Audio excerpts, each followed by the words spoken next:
Saudações, biologistas! Sejam todos bem-vindos e bem-vindas a mais um episódio do podcast Biologismo. Nós chegamos hoje ao episódio número 51. E, como todo tiozão que se preza, eu não posso deixar de dizer que o tema desse episódio é uma boa ideia. Que piada horrível. E com essa piada horrorosa, eu me apresento. Meu nome é Flávio, sou biólogo e estou acompanhado da minha amiga de bancada e entomóloga, taxonomista, fã de Senhor dos Anéis e mais um monte de coisa aí. E aí, turma, eu sou a Susan. Poxa, o Flávio, olha, acabou com a minha piadinha sem graça, no 51, mas tudo bem, eu tô aqui para acompanhar esse entusiasmo do Flávio. Mais um episódio muito legal, eu particularmente adoro esses animais que serão o tema de hoje. E a gente espera que vocês também gostem do episódio, que vai estar chuchu beleza, hein? O entrosamento aqui, o nível das piadas é ótimo, né? O refinamento das piadas. Como a gente sempre fala, como é que vocês falam desde o começo? Humor sofisticado. Humor sofisticado. É uma maravilha. Bom, galera, se você está ouvindo o nosso podcast, é porque provavelmente já conhece a gente das redes sociais. Mas se não conhece ainda, fica aqui o convite para você curtir nossas redes sociais. A gente tá no Instagram, tá no Facebook, tá no TikTok. Então, se você ainda não conhece, corre lá, dá uma forcinha pra gente. Tem bastante conteúdo lá todos os dias. Tem meme, tem curiosidade, tem informação, tem dica sobre ciência, sobre meio ambiente, biologia. Então, dá essa forcinha pra gente aí, beleza? Bom, se você acompanha o nosso podcast, também você já sabe que cada episódio um administrador tem um quadro. E hoje é a vez da dona Susan Cunha, né, dona Susan? Pois é, eu de novo. Aliás, eu quero falar uma coisa antes de falar do quadro. Não percam de acompanhar o biologismo no TikTok, porque o Flávio tá fazendo vídeo por lá. Eu, se fosse você, não perdia. Tá muito legal os vídeos do Flávio. Então, aproveita, é @biologismo também, não procura lá. Eu não entendo nada de TikTok, mas é biologismo e pronto. Você vai ver o Flávio lá nos vídeos, ó. Pega essa dica. Curiosidade entomológica.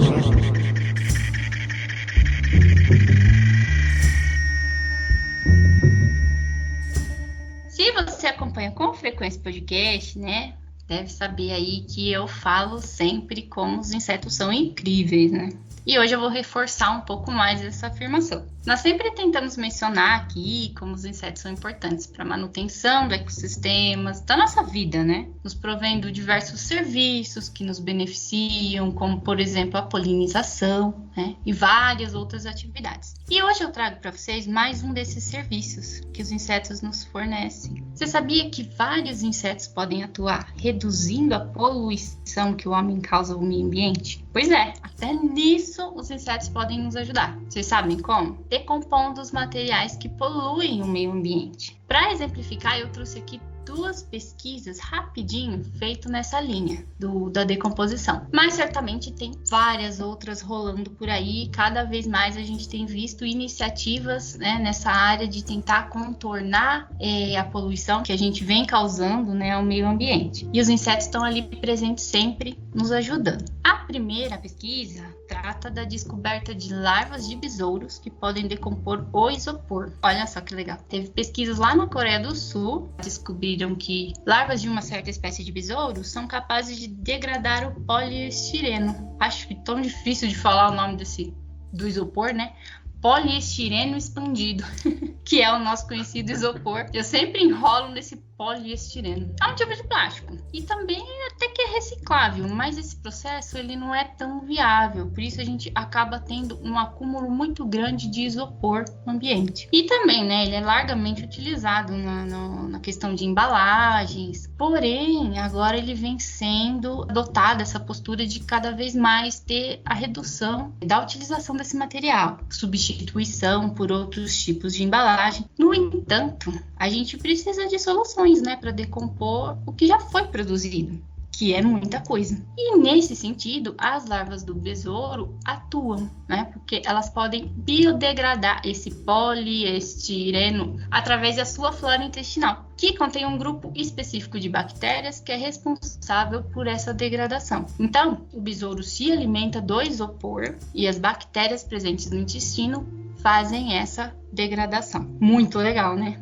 Eu achei incrível isso. E falando de isopor, né, que é basicamente plástico, a segunda pesquisa também traz um inseto decompondo o plástico. Mas no caso aqui, a descoberta é com larvas de mosca, né, que podem ter um potencial bem interessante para decompor o microplástico, que seriam pequenas partículas plásticos.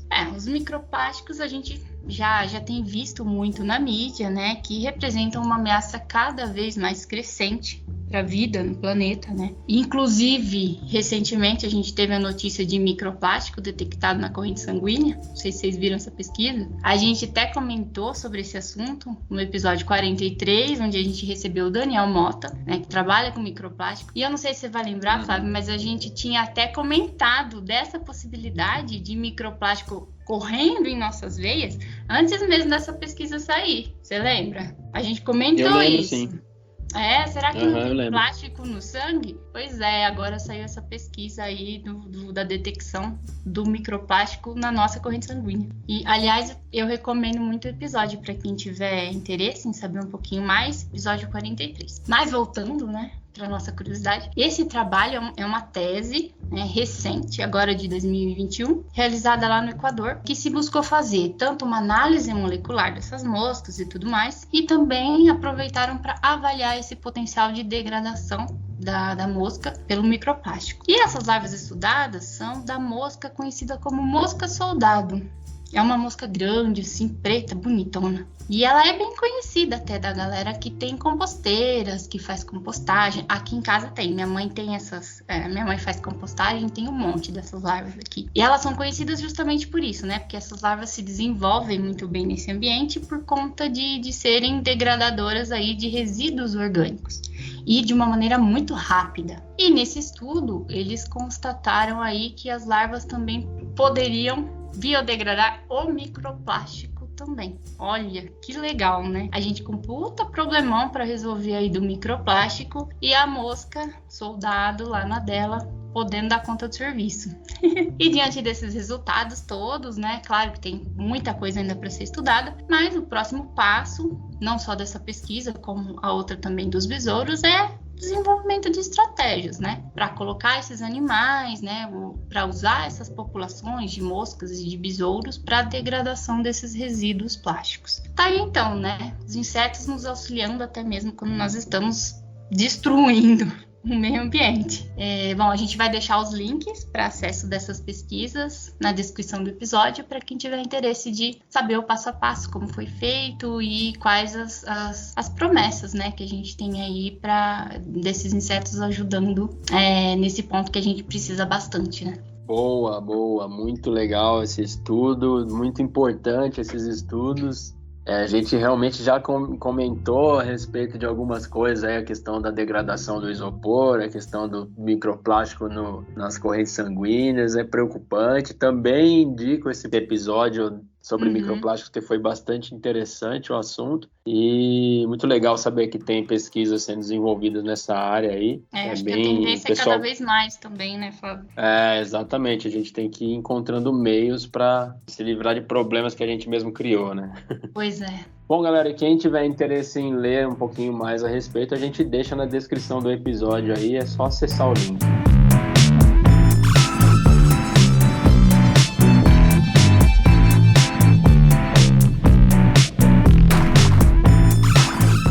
Então vamos lá, né, galera? Vamos para o que interessa, vamos apresentar aqui o nosso convidado, que esse convidado eu conheci através da TV da minha casa. Estava aqui assistindo o Jornal Regional e apareceu lá o Julian falando sobre os cervos, um trabalho super interessante, né? O NUPES, né?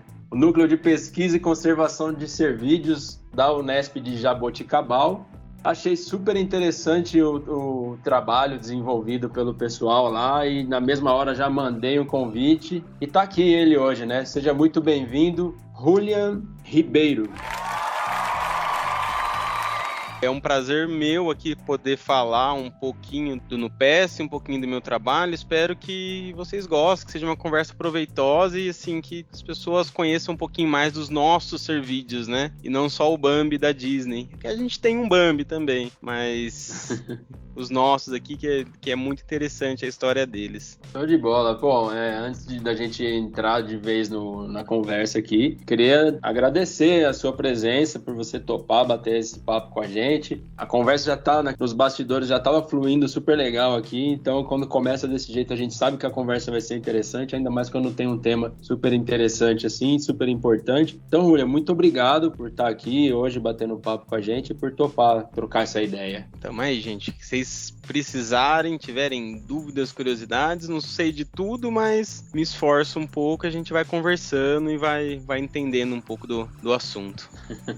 Bom, a primeira curiosidade que a gente tem é a respeito da sua carreira, da sua formação. Queria pedir para você se apresentar para os nossos ouvintes, por favor. Então tá bom, pessoal. É o seguinte, sou o Julian, né? Eu sou licenciado, tenho licenciatura e bacharel em Ciências Biológicas pela Unesp de Jaboticabal, FCAV. Aí eu tenho mestrado em Genética pela Unesp de São José do Rio Preto. Depois do meu mestrado eu tive um período na docência, dei aula para todas as idades, em diversos cursos, mais focado dentro da biologia e ciências, né? E agora eu estou no meu último ano de doutorado pelo Programa de Genética e Melhoramento Animal da Unesp de Jaboticabal. Mas apesar de estar dentro de um programa de genética e melhoramento, é importante frisar que eu trabalho com conservação. A gente é meio o outlier dentro do programa na Unesp de Jaboticabal, porque a gente trabalha com conservação e conservação de cervídeos, que é o NUPES, né? Núcleo de Pesquisa e Conservação de Cervídeos. Maravilha, pô, que bacana, muito legal as áreas que você atua e legal saber da sua formação também. Deu uma passeada aí, né, em diferentes cidades. A gente já fez de tudo um pouquinho, né? Comecei lá na graduação, comecei com os cupins, sempre na genética. Na verdade, eu comecei com fisiologia de peixes no começo da graduação, mas eu sempre quis trabalhar com genética, queria virar um X-Men, mas não deu muito certo ainda, não descobri como.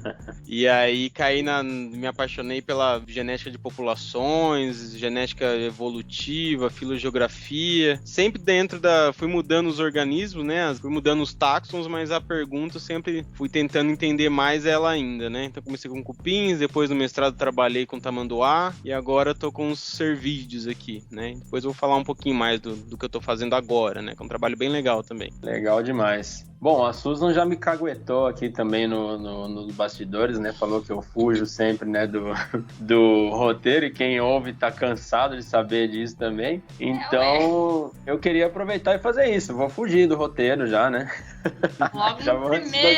Logo no primeiro eu já vou fugir. Na verdade, até tem um tópico falando sobre isso, né? Que é a questão da distribuição geográfica. Mas eu vou confessar para você, Rúnia, que quando eu vi a reportagem na EPTV, falando sobre o projeto, falando sobre os animais, eu fiquei um pouco surpreso, porque é um animal que aqui em São Carlos a gente até tem uma mata conservada assim, mas eu nunca tive o privilégio de topar com um bicho desse. E como é que é a distribuição aqui? Já pulei uns 3 tópicos aqui, fui lá pra frente, mas é que é uma curiosidade que eu tenho aqui. Então eu queria saber como é que é essa questão, ele é bem distribuído, é fácil de encontrar, como é que é isso? Né, a diferença.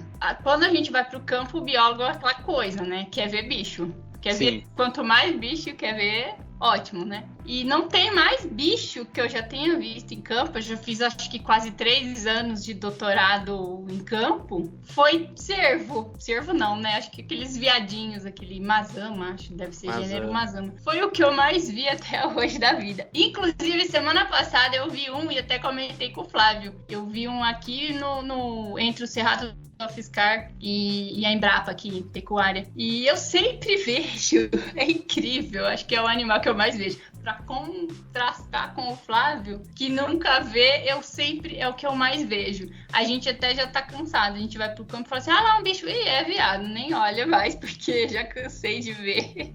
Não, tem bastante, né? A gente tem várias espécies, né? Assim, você falou, né, se é fácil, não é fácil de ver. Depende primeiro da região, né? Você quer ver bicho no Brasil, vai pro Pantanal. Pantanal você vai ver muitos cervídeos, além de outros bichos, né? Então, quem já foi pro Pantanal tem esse privilégio, assim. Eu já fui, obviamente, né, trabalhando com os animais, eu já vi algumas espécies diferentes, mas tem algumas espécies que eu tenho colegas que estão trabalhando, eu como falei, eu venho da genética, né, da genética de populações, da fluidiografia, então eu entrei nos cervídeos há um tempo mais recente, né, mas eu tenho colegas que estão há 15, 20 anos trabalhando quase com cervídeos e tem espécies que eles não viram ainda, né, mas os cervídeos, ele tem, tirando a África, no continente africano, né? Onde lá ocorreu uma diversificação muito grande de bovídeos, né? Os cervídeos são grandes grupos, né? Grupo irmão de bovídeo. Em todos os outros continentes, em todos os outros lugares, né? Tô com uma dúvida agora na Austrália, acho que na Austrália não também. Mas a gente tem na Ásia, a gente tem na Europa, a gente tem por todo o continente, por todas as Américas, né? Então a segunda, ela é um cetartiodáctila, né? Então parente das baleias também. A gente tem em torno de 18 gêneros, até o momento 18 gêneros de cervídeos e mais de 55 espécies descritas, mas esse número vai mudar breve, a gente vai entrar talvez num pouquinho de taxonomia, que é justamente uma das coisas que a gente vem fazendo no PES. Na região neotropical a gente tem 17 espécies de cervídeos, né? E de ocorrência no Brasil, muito provavelmente o que a Susan falou é um Mazama guazubira, que é um bicho que tem uma ampla distribuição, ele ocorre praticamente no Brasil todo, tirando ali a Amazônia, mas vai ter na Caatinga, vai ter no Cerrado, em área um bicho mais florestal, mas também ele ocasionalmente acaba passando pelas áreas abertas, e a gente tem mais uma porrada aí de espécies, né? Não sei se respondi sua pergunta, Flávio. Não, respondeu sim, perfeitamente. Então não, respondeu e junto com a sua resposta teve também o depoimento da Susan aí, que as duas coisas me fizeram me sentir um Faria Limer, né? Tô achando que eu tô precisando ir um pouquinho mais pro mato, que acho que eu só tô vendo asfalto ultimamente. Eu acredito, assim, que esse né, o guazubira, que ele é mais comum, né, que é o Mazama guazubira, conhecido também como veado catingueiro, né, por aqui, ele é mais comum, mas é muito legal quando você começa a ver outras espécies, né, assim, a primeira vez que eu vi o bicho que eu trabalho, que é os Otoceras bezoárticos, é o veado campeiro, foi emocionante, assim, eu quase chorei, porque eu falei, nossa, que legal, tô vendo um mamífero de grande porte, né, ali na minha frente, é o bicho que eu trabalho, né, porque quem trabalha com genética, às vezes fica muito preso dentro do laboratório, né, e a gente tem toda uma questão de campo mesmo, de ir atrás de amostra, uma busca ativa por amostras, né, então é impressionante, assim, é muito legal, é impactante você ver esses bichos em vida livre, né, assim, impactante de duas formas, né, primeiro que você tá vendo o bicho, e segundo que você começa a pensar na conservação desse bicho, né, o que tá em volta, né, aí você vê que o bicho tá dentro de uma fazenda, a fazenda tá aumentando de tamanho, ou tá do lado de uma rodovia. Então, várias questões que depois a gente vai falar, acho que um pouquinho disso, que se impactam pelo outro lado, né? Que é o lado da conservação. Tá certo, legal. Mas, assim, desde o começo, quando eu tava olhando o roteiro, eu fiquei pensando assim, puxa, eu preciso perguntar pro Julio. Qual que é a diferença entre cervo e veado? A gente chama de cervo, né? Assim, no Brasil, a gente tem, quando eu falo cervo, eu acho que o que vem no imaginário popular é muito um alce, né? Tipo, um bicho grande, chifrudo, Pantanal. Cervo do Pantanal, no caso do Brasil. Não tem alce, tá? Alce é outra coisa, alce tá lá na América do Norte, é outro gênero, outra tribo, certo. Outra coisa. Mas aqui no Brasil, quando a gente tá falando de cervo, a gente tá se referindo muito ao cervo do Pantanal, que é um bicho maior, né, que é o Blastoceras dicotomicus, e cervo vem das nomenclaturas antigas, né, e que acho que aí o bicho foi sendo chamado de cervo. Veado, é legal que a palavra veado, ela vem do latim venado, que quer dizer, tá relacionado com caça, pelo fato do veado sempre ter sido um bicho escolhido para caça, porque ele é um bicho que ele tem como ele é uma presa, e evolutivamente essa história a forma como ele encontrou de se proteger dos predadores, né, que basicamente vão ser as onças, né, que vão predar veados, né, porque veado é um bicho grande, é uma fuga de explosão. Então imagina isso na cabeça de um caçador europeu que chegou lá em 1500 e pouco e já caçava, né, isso está muito relacionado à caça, a própria palavra veado. Então a gente usa no Brasil, né, resumindo a história, porque eu às vezes acabo fugindo também, gente, se eu fugir muito, vocês me tragam para a realidade de novo, tá? Cervo, quando a gente fala de cervo, a gente está falando de cervo do Pantanal. Taxonomicamente, isso não tem nada a ver, é só uma questão popular, tá? Quando a gente está falando de veado, a gente está englobando todos os nossos outros cervídeos que tem aqui. Isso para nossa realidade. Belezinha. Pô, legal. Legal saber também da origem da palavra, né? Não fazia ideia que que tinha esse motivo, bem interessante. E depois você pensa, né, faz todo sentido, né? Cervo é um bicho. Nos Estados Unidos, por exemplo, é muito comum caçar cervo. Lá eles têm uma outra realidade, né? Assim, é um outro tipo é uma outra forma de fazer conservação, muito mais intervencionista, né, na natureza, e tem uma cultura de caça muito grande, né? Mas é interessante, né? As coisas fazem sentido, né? A etimologia das palavras é um negócio incrível. Eu acho muito legal. Pois é, exatamente. Bom, e já que a gente tocou nesse ponto da diversidade, acho que seria legal a gente falar um pouquinho, né, sobre a diversidade dos cervídeos no Brasil, aqui principalmente. Eu queria perguntar um pouquinho sobre isso, Julian, sobre a diversidade de cervídeos brasileiros. O que você pode falar pra gente sobre isso? Então a gente está falando, né, de cervídeos, né? Se a gente pensar em cervídeos como um todo, a gente está falando de 18 gêneros e aproximadamente 55 espécies. Vou explicar o porquê do aproximadamente mais para frente. Aí quando a gente vem, né, para o nosso território, né, os cervídeos neotropicais, a gente tem aproximadamente 17 espécies, e mais específico no Brasil, a gente vai ter algumas dessas espécies. Então vou elencar elas. São espécies bem diferentes e outras nem tanto. E aí que entra o legal da pesquisa, né? Então, ó, no Brasil a gente tem ali, primeiro, né, vamos pensar lá em cima na Amazônia, ali na região norte da Amazônia, a gente tem o Odocoileus virginianus, que é o nosso Bambi, né? Na verdade, já uma curiosidade, muita gente, né, associa o veado ao Bambi muito por conta da Disney. Eu não sei a geração atual se assistiu o Bambi, né? Mas, assim, na minha geração, com certeza, muitas pessoas assistiram. Todos os veados nascem manchadinhos, parecendo o Bambi. É bem bonitinho, um filhote, assim. E eles são muito parecidos, os filhotes, mesmo entre espécies diferentes. Então isso é muito curioso, é muito fofinho. O pessoal, quando vai lá no PS, todo mundo quer ver quando tem um filhotinho, assim, sempre é uma sensação, porque ele é realmente um bicho fofo, é um mamífero muito bonito, né? Mas a gente tem, então, esse Odocoileus. Aí a gente vai ter ali,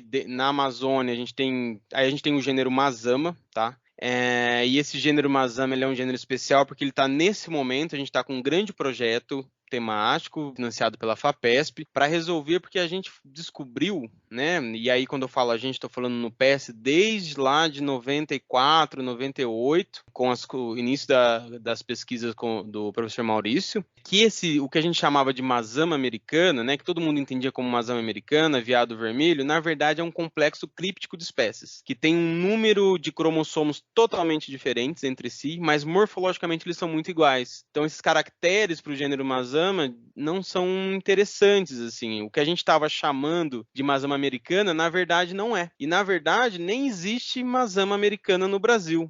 Ele é um bicho que foi chamado até pouco tempo atrás, e quando eu digo pouco tempo, estou falando de 2016, tem um artigo de 2016, um artigo de 2020, e tem, né, um de 2008 também, nosso, né, do professor Maurício, já sugerindo que os mazamas, eles não formavam um grupo monofilético, e sim um grupo parafilético. E aí, a partir daí, começou a descobrir muita coisa, né? Então, imagina, um mazama, ele é conhecido popularmente como veado vermelho, e ele tem uma ocorrência ampla, né? Um bicho florestal, então difícil visualização, mas assim, a galera que caçava sempre via, e você tinha relatos populares de pequenas diferenças de tamanho e tudo mais, e esse complexo agora está se desmembrando em diversas outras espécies, assim. Então, o gênero está passando por uma grande revisão, um projeto enorme aí, um projeto de 7 anos, a gente está no meio dele, né, um pouquinho mais para frente, mais para o final, já se mudou, alguns nomes já mudaram. Então, para não complicar a cabeça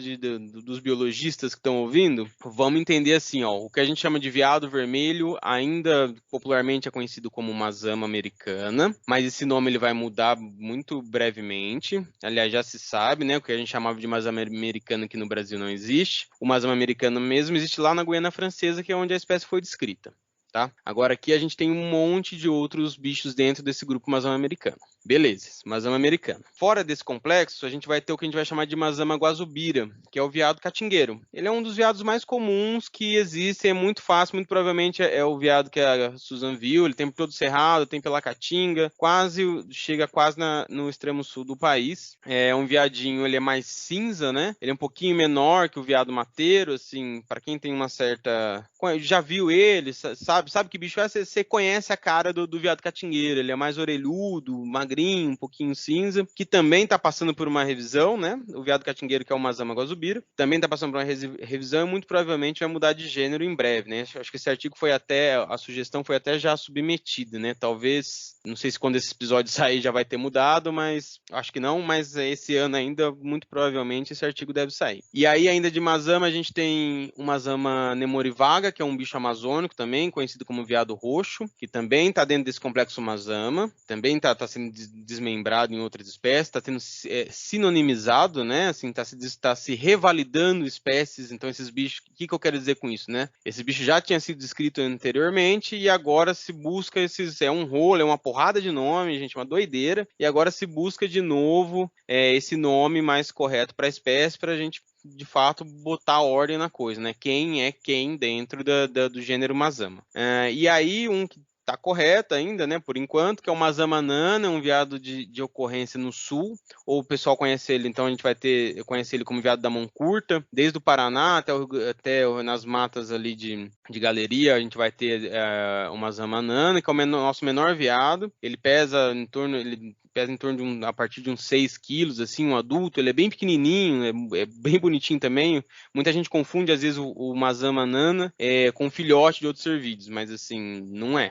Tá? Bom, esses são os Mazamas, se eu não esqueci de ninguém aqui, se eu não deixei ninguém de fora. Pensando no Brasil, tá? A gente ainda tem outros Mazamas, Mazama temama, Mazama rufa também, agora a gente, né, revalidou esse nome, Mazama rufa, Rufina, Mazama pandora, Mazama jucunda, todos esses nomes, tá tudo dentro desse complexo que a gente chama de Mazama. Tá? Esse é um projeto taxonômico que a gente está tentando organizar. Saindo dessa loucura que é o Mazama, né, que eu espero que a gente resolva isso, a gente vem para os outros gêneros, né? Então aí no Brasil a gente vai ter o Blastoceros dicotomos, que é o cervo do Pantanal. Então ele tem ocorrência no Pantanal, mas esse bicho ele vai ocorrer principalmente em áreas alagadas, e a distribuição dele vai até a Argentina, toda a região do Chaco, e desce para a Argentina ali. Isso é um trabalho recentemente de uma Argentina muito legal, fazendo filogeografia de cervo do Pantanal, né, e acompanhando essa distribuição. É um bicho muito diferente dos outros, né, ele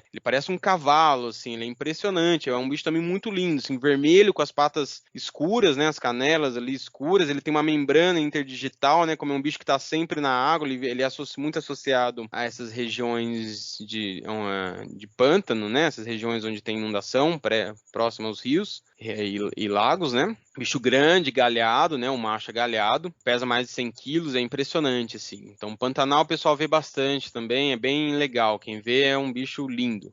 E aí, por último, não menos importante, que é o cervídeo que eu trabalho, que é o meu trabalho de doutorado, né, o meu foco é os Otosceros bezoárticos, que é o veado campeiro, que para mim é o veado mais bonito do que a gente tem, porque ele é um cervídeo também muito fácil de reconhecer, porque ele tem em volta do olho dele, ele é branco, tem um rabinho branco também, a barriga, e o macho ele tem um chifre de 3 pontas, e aí esse é o padrão da espécie, né? Um veado de médio porte, tá ali um pouquinho menor talvez que tamanho mais ou menos de um americano, mas muito menor que um cervo do Pantanal. E esse bicho ele é um bicho muito interessante porque ele está associado a áreas abertas, né? Então é legal que você vê, quando você começa a estudar um pouco e vê os relatos antigos de quando, né, o Brasil foi colonizado, né? Quando ocorreu essa invasão no Brasil dos europeus e a colonização, e eles chegavam e diziam que no Brasil tinha um mar de veados, né? Mar de cervos, porque se via muito. O veado campeiro ele é um bicho gregário, então é comum. No Pantanal você ainda vê, mas nas outras regiões, aqui em São Paulo, por exemplo, é um bicho que foi extinto localmente já, muito por conta da caça desse bicho. Imagina, um cervídeo de médio porte que vive em bando,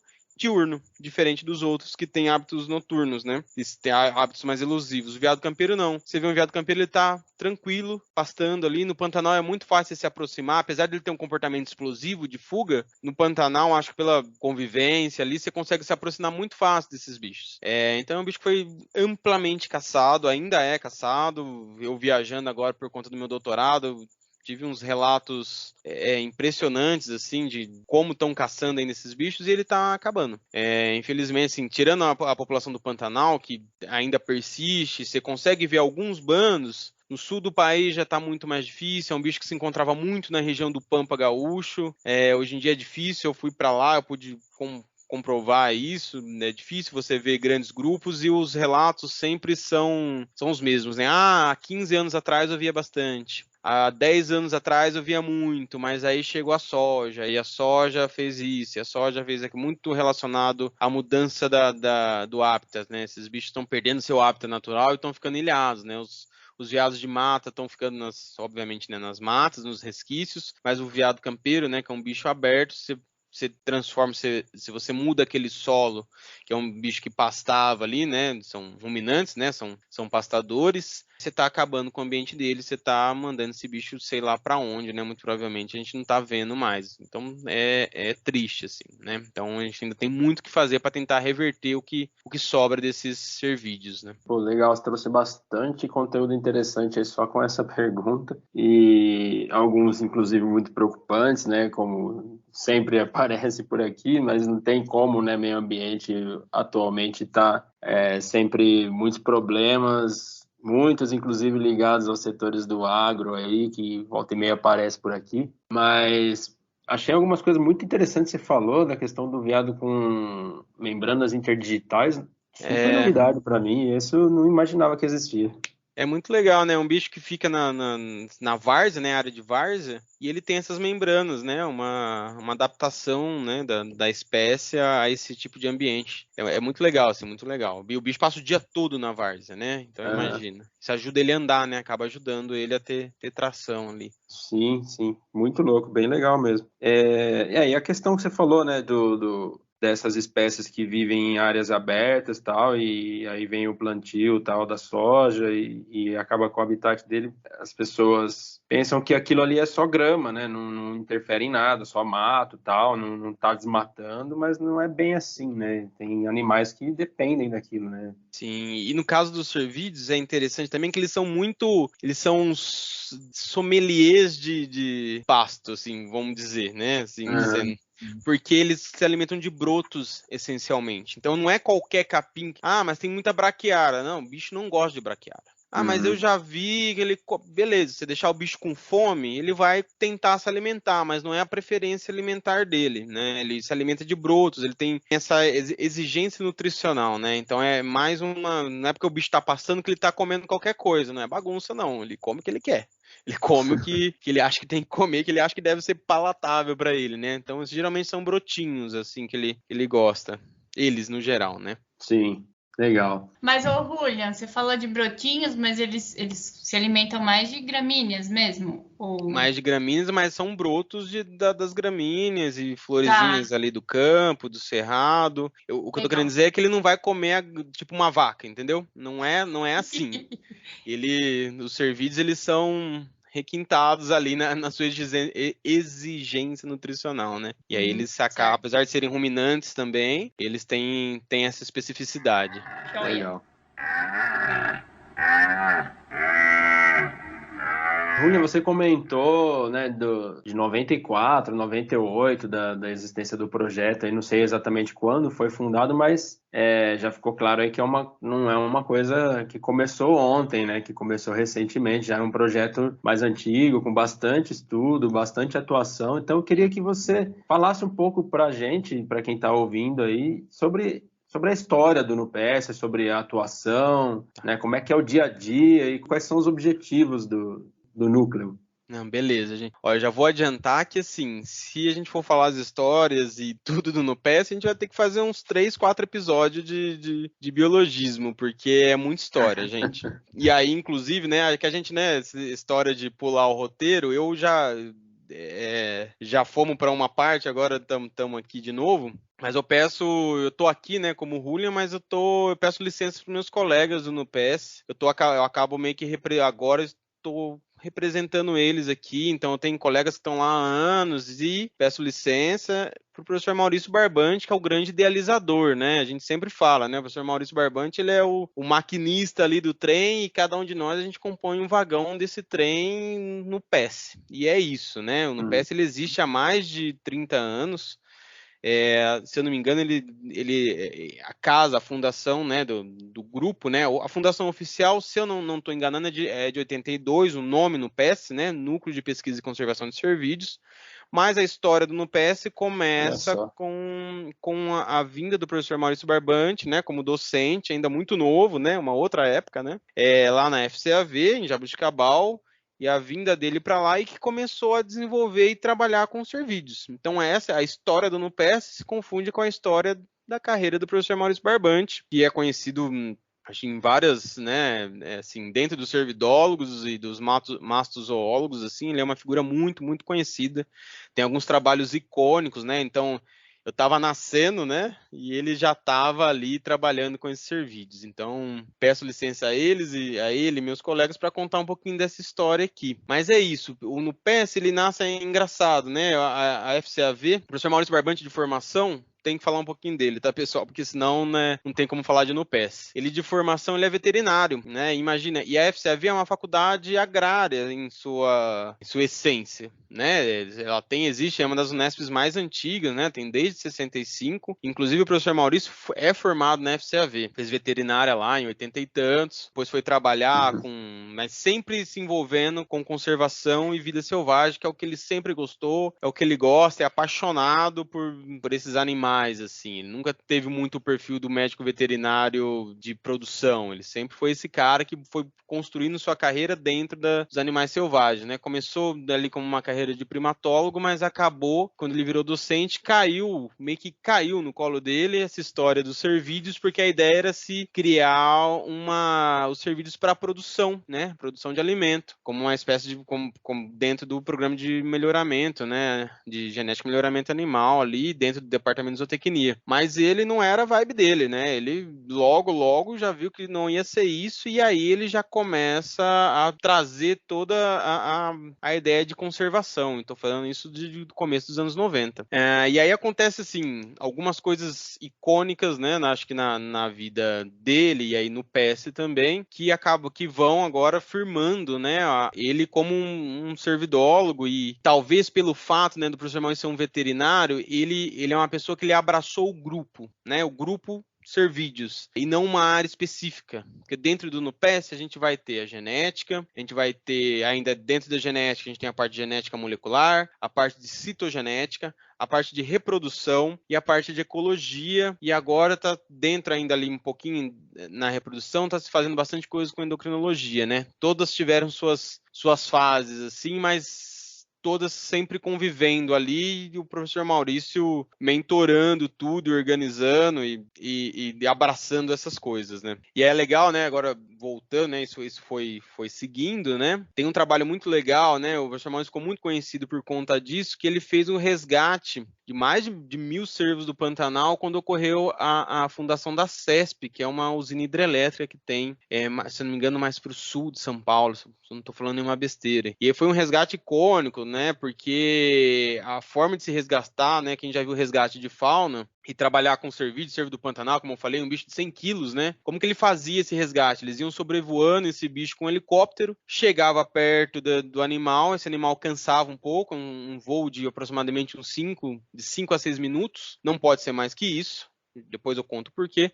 E o professor Maurício, ele pulava do helicóptero, simples assim, e pegava esses bichos e aí anestesiava e fazia o resgate. Então isso ele tem algumas dezenas, centenas de pulos aí de helicóptero. Isso obviamente acabou trazendo uma certa visibilidade, e aí ele começa a trazer esses bichos para Jabuticabal. Então aí o NUPES ele começa a ter a sua população em cativeiro. E isso é muito interessante, né? Porque ter uma população de um animal selvagem em cativeiro é muito difícil, tanto na parte de criação quanto da parte científica, né? Então agora você tem animais que você pode fazer trabalhos científicos, e se começa a fazer esses trabalhos, né? Muito no começo lá com própria tese de doutorado do professor Maurício, citogenética, e esse é legal, né, porque a citogenética é uma área, às vezes, para quem é da genética, fala, nossa, citogenética, ficar contando cromossomo, né, a gente já tá na genômica e a gente ainda tá contando cromossomo. A gente ainda tá contando cromossomo e os cromossomos estão dizendo muita coisa pra gente, porque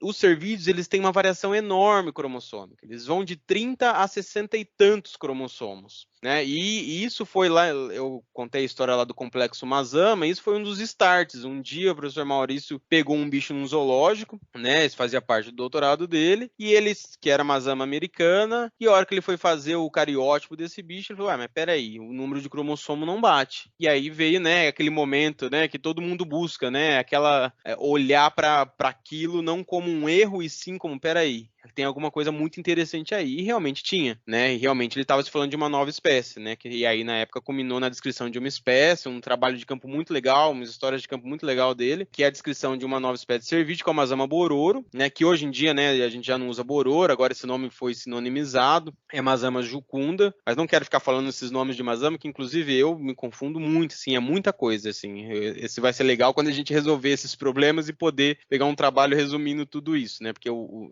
processo, ele é coisa taxonomista, né? A Susan sabe disso, como que é dar nome para as coisas, não é simples, né? E isso foi desenvolvendo no PS e esses trabalhos de campo, né? A gente vai muito para o campo. Muito para o campo e muito trabalho em laboratório também, né? Dentro das outras áreas. Estou pensando aqui porque eu acabei indo para outro lado, né? Como eu disse, no PS ele tem muitas vertentes, né? Então a gente tem, né, esse trabalho de campo grande, muito legal. Outra coisa muito legal é que a gente acaba tendo um banco de germoplasma, né? Então é muito grande, né? Então o que é esse banco de germoplasma, né? Então a gente tem cultura celular e espermatozoides de mais de 1.000 indivíduos armazenados desde o final ali, desde quando o professor Maurício começou a trabalhar. Então estou falando desde o começo dos anos 90 até hoje, a gente tem isso armazenado em nitrogênio líquido e células viáveis para se fazer cultivo celular e para se fazer extração de material genético e outras coisas que a gente ainda está nadando agora, surfando nessas novas tecnologias, vários trabalhos muito legais com isso, né? Então imagina que legal, né? A gente tem coletado esperma de um bicho lá sei lá, do começo dos anos 90, e aí esse bicho, talvez essa população pode vir a ser extinta, e a gente pode fazer a reintrodução daquela genética lá de 30 anos atrás, a gente pode voltar a buscar ela hoje. Esse é o principal objetivo, né, da manutenção desse banco genético. Sensacional. É muito legal, né, gente? Porque o NUPES, né, você perguntou do objetivo, né, do NUPES. O NUPES trabalha com conservação de cervídeos. Esse é o grande objetivo, isso é o que une tudo. Então, todos os trabalhos, sejam eles mais básicos ou sejam eles mais aplicados, eles estão voltados para a conservação, respondendo a alguma questão que vai servir de subsídio para algo que vai vir lá na frente, ou mesmo tentando já tecnologias de reprodução mais aplicadas, né? É muito legal, né, falando nessa história de reprodução, há pouco tempo, você falou que tinha, né, conhecido o NUPES pela TV, o NUPES já apareceu algumas vezes, né, na Terra da Gente, EPTV, essas coisas, porque a gente tem uns trabalhos muito legais. Dentro da área da reprodução, por exemplo, há pouco tempo atrás, né, tô falando isso de 2013, 2014, se eu não estou errado, teve um trabalho muito legal de reprodução que é o quê? Uma das maiores dificuldades na conservação é a gente restabelecer e reintroduzir indivíduos no seu hábitat, né? Por quê? Você tem que pegar um indivíduo, às vezes, que está em cativeiro, fazer todo um processo comportamental, ensinar o bicho a comer, ensinar o bicho a fugir do predador, ensinar isso não é fácil, e colocar ele na natureza. Mas olha que legal, o que a gente pode fazer também? Já inserir aquela genética que é extinta localmente, ou que foi extinta, ou que se faz necessidade em determinado local, direto na fêmea. Como que a gente faz isso, né? Como foi esse projeto, né, que ocorreu da reprodução? O pessoal, né, no PES, na época ainda não era do NUPES, mas o pessoal foi lá, capturou uma fêmea de cervo do Pantanal. Essa fêmea aqui, ela fica na reserva do Jataí, aqui próximo de Jabuticabal. Existe uma população reintroduzida já lá, né, experimentalmente, pelo NUPES também. Fez uma reintrodução de uma população inteira, viável, a população está lá até hoje, né? Também isso é uma outra coisa muito legal. Mas capturou uma fêmea e quando eu falo capturar, é esse processo. Você vai de helicóptero, chega, anestesia o bicho, tem toda uma equipe, algo extremamente custoso, muito, muito técnico, né? Porque às vezes a gente fala em captura, o pessoal acha que é simplesmente chegar lá, pegar o bicho, põe numa caixa e leva o bicho para casa e é isso. Mas não é isso, tá, pessoal? É muito complexo. Foi lá, capturou essa fêmea, trouxe essa fêmea para o laboratório e inseminou ela artificialmente. Então, ocorreu uma inseminação de um bicho em vida livre, né? Trouxe ela para o laboratório, inseminou e depois devolve essa fêmea para a natureza. E aí você já tem a reintrodução de um animal direto no útero. Né? Isso é uma coisa assim muito, muito, muito legal, né? É um projeto caro, projeto que deu certo até certo ponto, no sentido de a fêmea foi capturada, tudo certo, foi inseminada artificialmente, foi devolvida para a natureza, foi monitorada, mas durante esse tempo de monitoramento a natureza fez seu papel também e uma onça pegou ela, né? Tragicômico. Mas é um exemplo de um trabalho muito legal, né? Natureza, né? É isso. Isso não dá para controlar. O que a gente podia fazer... Faz parte. Perfeito, faz parte, né? Mas chega a ser até poético, né? Mas é um trabalho muito legal, né? Isso dentro da área da reprodução. E outras coisas, né? Que o NUPES faz dentro da área de reprodução. Muita coisa agora também com endocrinologia, né? Ciclo estral, então conhecimentos básicos que às vezes para um animal doméstico é muito, se é muito consolidado, a gente não tem, como por exemplo determinação de ciclo estral. E uma coisa muito legal, que aí entra tanto na parte da reprodução, quanto na parte da genética, e agora também citogenética, né, que é também um dos carro-chefes do NUPES, é a parte de amostragem não invasiva e, né, ecologia, amostragem não invasiva. Imagina, né, eu contei para vocês, assim, eu resumi, tá? Resumi muito, muito mesmo, assim, tem história aqui para horas, mas imagina o quão dispendioso é você capturar um cervídeo, o quão custoso é financeiramente, o quão custoso tecnicamente, né? Não é qualquer pessoa que faz isso. E o quão perigoso é para a pessoa que está capturando, né? Pular de um helicóptero não é algo que seja aconselhado para as pessoas fazerem. E tampouco outras metodologias de captura de cervídeos, né? Também nenhuma delas é 100% segura e 100% eficaz, né? Como eu disse, cervídeo é um bicho que a espécie evolui para ter uma fuga de explosão rápida. Então, você está olhando para um cervídeo, ele vai te olhar rápido e do nada esse bicho sai correndo, você nunca mais acha esse bicho no meio do mato, né? Então, você perder ele, seu mestrado depende de capturar um bicho, se você não souber fazer isso, já era. Esquece, não é simples, não é fácil capturar esse bicho. Mas uma coisa muito legal que a gente faz, assim, já há anos também, e assim, a gente já fez algumas coisas, que é a busca por amostras não invasivas. Como que a gente faz essa busca de amostra não invasiva, né? Quando eu falo de amostra não invasiva, pode ser uma carcaça, por exemplo, mas isso é aleatório, é ao acaso, né? Como que você procura carcaça? Não acha, assim, é difícil, né? Você acha às vezes uma ossada, outra, mas é muito difícil. Então a gente trabalha muito, muito com fezes. As fezes de cervídeos. E esse trabalho com fezes é muito legal e só é viável porque a gente trabalha com uma metodologia de coleta que é utilizando cães farejadores. Isso é uma coisa que ninguém faz no Brasil, acho que além da gente, né? Se assim, você tem essa técnica lá fora, né? Aliás, assim, o uso de cão farejador desde a domesticação do cão, a gente tem relatos disso, né? De trabalhar com esses cães. E no NUPES a gente trabalha com isso há mais de 20 anos, né? Atualmente a gente tem o Thunder, que é um pastor belga, né?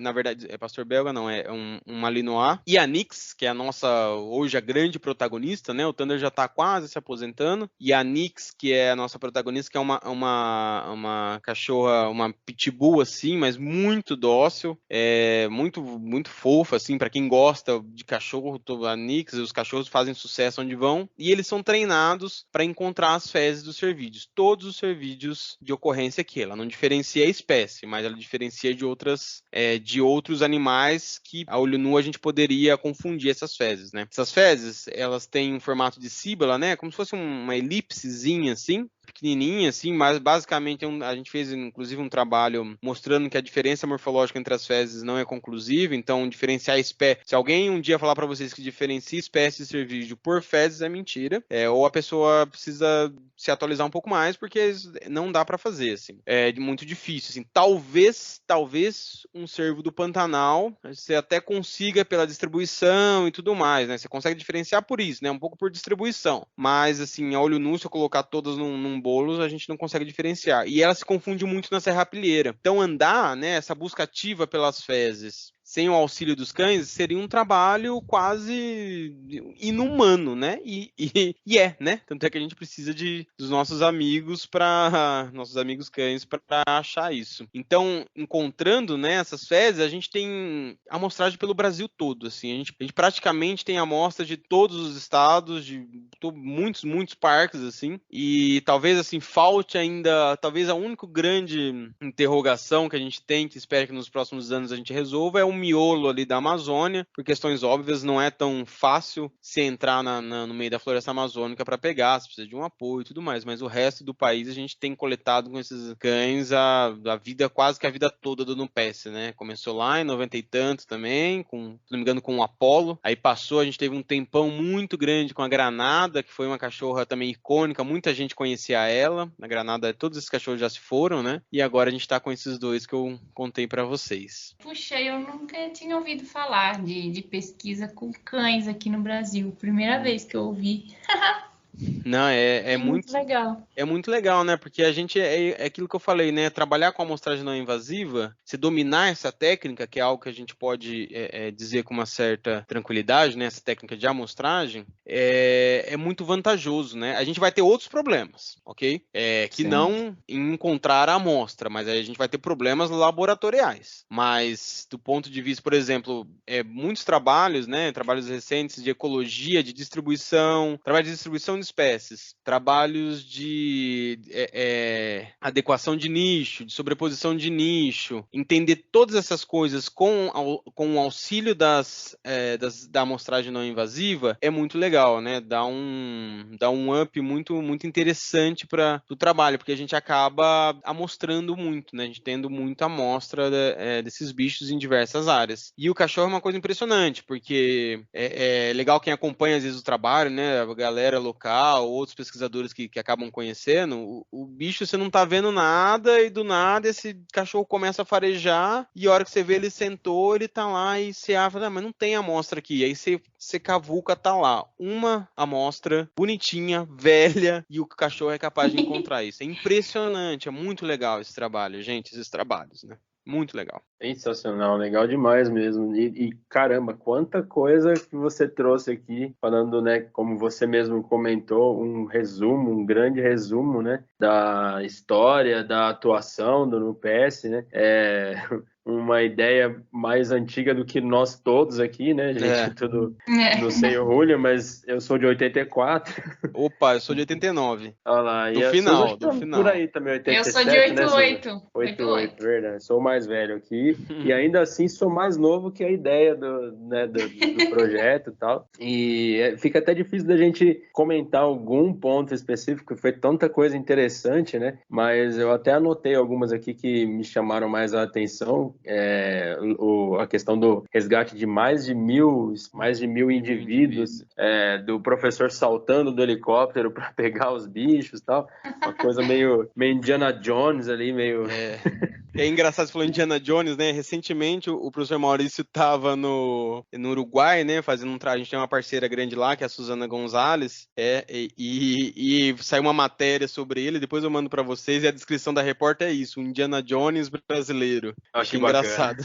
É bem essa, porque é por conta da figura, né? Ele é uma figura, quem conhece o professor José Maurício, ele é inconfundível, assim, ele é uma persona, uma figura muito, muito característica, assim, né? Tanto do modo dele se expressar, quanto do reconhecimento pelo trabalho com os vídeos, né?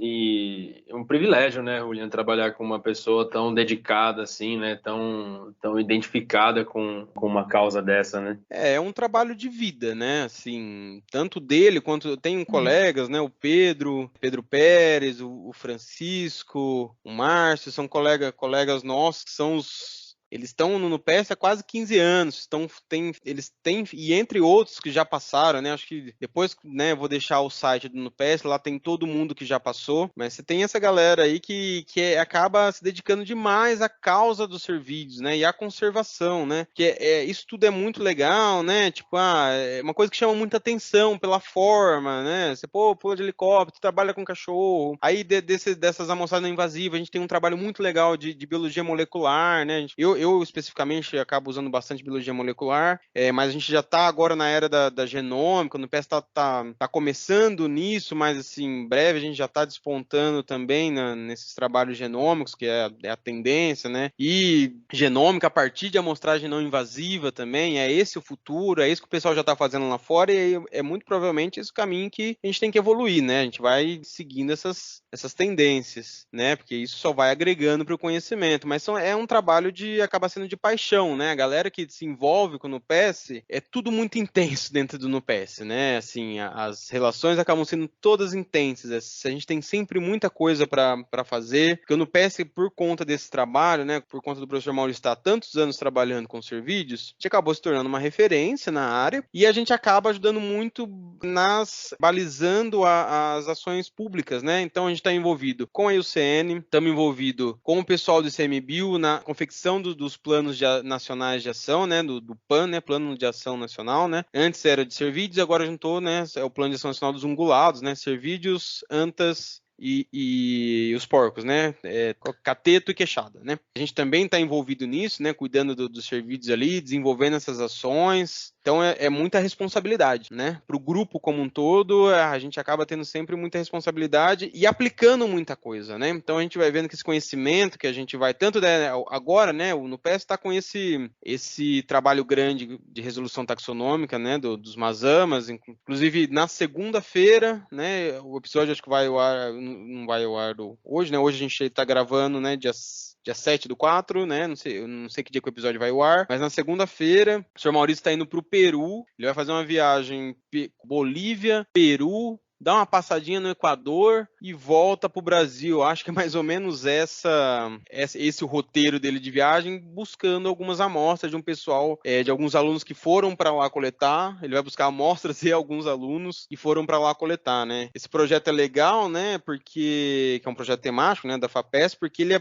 tenta resolver a história dos mazamas, né? Além da amostragem não invasiva, a gente precisa, né, coletar alguns espécimes, né, taxonomia, né, a taxonomia de mamíferos não é diferente das outras taxonomias. A diferença, na verdade, que a gente tem tentado trazer é o que a gente chama de taxonomia integrativa, né, a gente não usa só a morfologia, mas sim a morfologia, junto com a citogenética e junto com a genética molecular, para dar o máximo de suporte possível para a gente entender quem são essas espécies, e espécies tais que estão distribuídas, né, eu falei lá no começo do que tem no Brasil, mas esse projeto, né, que busca resolver essa história dos mazamas, ele tem uma amplitude desde o México, que é onde a gente tem a ocorrência de mazama, até a Argentina, Uruguai, ali a gente tem amostras, né, tem percorrido todas essas regiões com parceiros, às vezes alguns colegas, fora a distribuição brasileira, né? Então é uma coisa muito grande, assim, muito legal também, um trabalho muito bonito, de muita dedicação e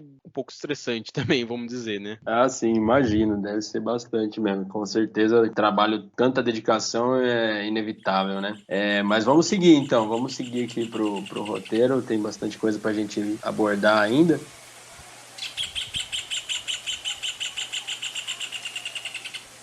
Evolutive, Significative Units. Então, são unidades evolutivas significativas. Ah, legal. Tá. E esse é o que você está estudando agora? Isso é o que eu estou fazendo, isso. Então, pesquisando, né? Isso. Como que a gente vai chegar na ESU, né? Então, ó, eu contei um pouquinho da história do mazama para vocês, né? Que é esse problema taxonômico, que ele passa por uma ideia que, para a resolução dele, é a taxonomia integrativa. Quando a gente está falando de taxonomia, né, a ideia sempre é a gente chegar num indivíduo ali que a gente acredita que é aquela espécie, né? Apesar do conceito de espécie, né, ser uma coisa muito ampla, discutível e tudo mais, mas a gente busca sempre um taxon terminal ali, individualizar isso. Beleza, isso é uma coisa, eu falar que mazama americana é mazama americana. Beleza, isso é importante. Aliás, né, eu falei e talvez não dei a grande justificativa para a coisa, né? Tanto na área das ESUs, quanto ainda definir o que é uma espécie. Como que a gente vai conservar uma espécie se a gente não sabe quem é essa espécie? Se vocês jogarem agora mazama americana na IUCN, na Red List, vocês vão encontrar lá dados deficientes, justamente por conta desse problema de não saber quem é quem, por ser um complexo críptico de espécies. Então a gente precisa definir quem é a nossa espécie.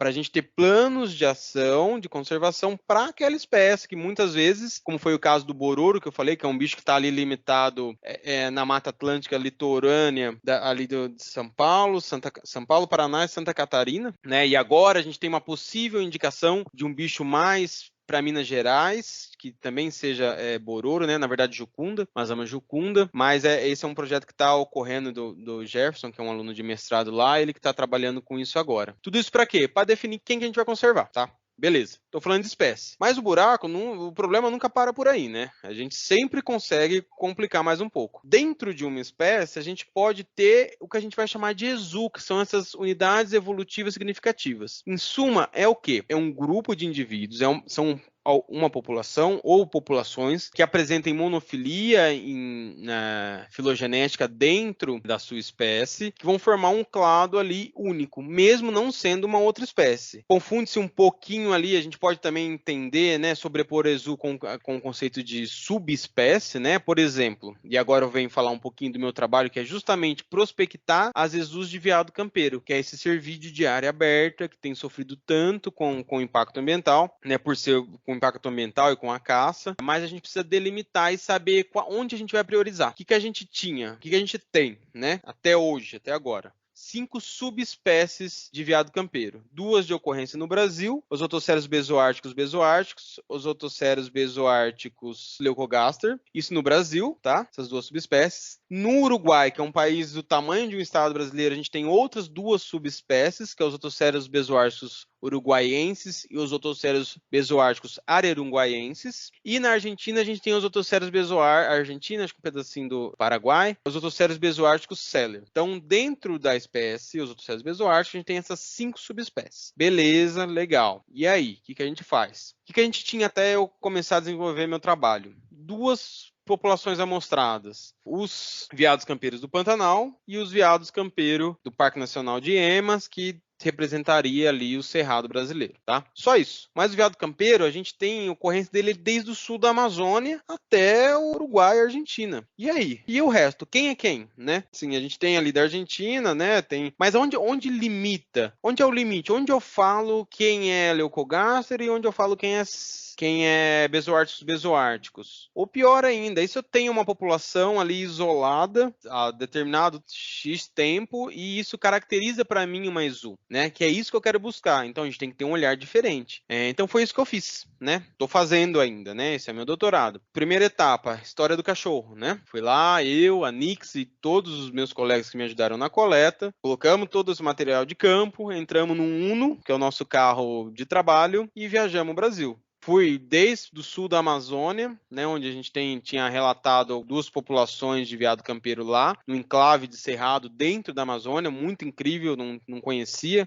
Você tem um cerrado, uma vegetação muito típica de cerrado, pum, acaba floresta amazônica assim na sua frente, né, uma coisa muito impactante. E desci até o extremo sul do Brasil, Barra do Quaraí, procurando esses veados campeiros, passando por tudo. Só não fui para Nordeste, que o veado campeiro não tem ocorrência lá. Esse trabalho no Nordeste, a gente tem um outro trabalho com caráter de definição de EZU e filogeográfica desenvolvido pela Isabel, que é uma companheira nossa também de NUPESC, ela é de Pernambuco, veio aqui para cá e depois ela teve essa missão de entender quem são os veados catingueiros do Nordeste, que a gente também não tinha amostragem disso, e é isso que ela está buscando fazer também. E eu entendo esses veados campeiros, né, essa definição de EZU, essa prospecção das EZUs, né, assim, pelo Brasil todos esses biomas, né, do Pampa, Cerrado, Pantanal e até ali o sul da Amazônia, e lá se foram uns 20 e tantos parques e em torno de 300 e poucas amostras coletadas. E como que a gente faz isso, né? Então, coleta essas amostras, né, a utilização do cachorro, trago para o laboratório. No laboratório eu entro com uma parte de biologia molecular. Primeiro a gente tem, né, uma coisa muito legal que é a identificação enzimática dessas espécies. Então já é uma coisa corriqueira que funciona para muitos dos nossos cervídeos. Tirando agora a gente está descobrindo-se novas espécies, a gente descobre novos problemas, né? Mas basicamente a gente extraiu o DNA dessas fezes. Quem trabalha com DNA fecal sabe que não é fácil. porque o DNA fecal é um DNA muito degradado. Fator, problema 1, né? Um DNA muito degradado. Problema 2, estamos trabalhando com bicho herbívoro. Planta é cheio de fator que a gente chama inibidor de PCR, né? PCR é a técnica que a gente vai utilizar para amplificar, né? Assim, eu sei que muitos conhecem, mas eu acredito que algumas pessoas não conheçam também. Mas é a técnica que a gente vai utilizar para amplificar o fragmento chave, né? O nosso alvo, no caso, é um fragmento do mitocondrial do CIT-B, né? Citocromoxidase B, de 224 pares de base, que esse fragmento ele é utilizado para diferenciar nossas espécies. Como que a gente faz isso? A gente faz essa reação de PCR com fragmento de 224 e depois a gente vai utilizar um conjunto enzimático em algumas etapas e a gente vai, pelo padrão de banda que vai aparecer no gel de agarose, a enzima vai cortar em alguns sítios específicos dessa região de 224 pares de base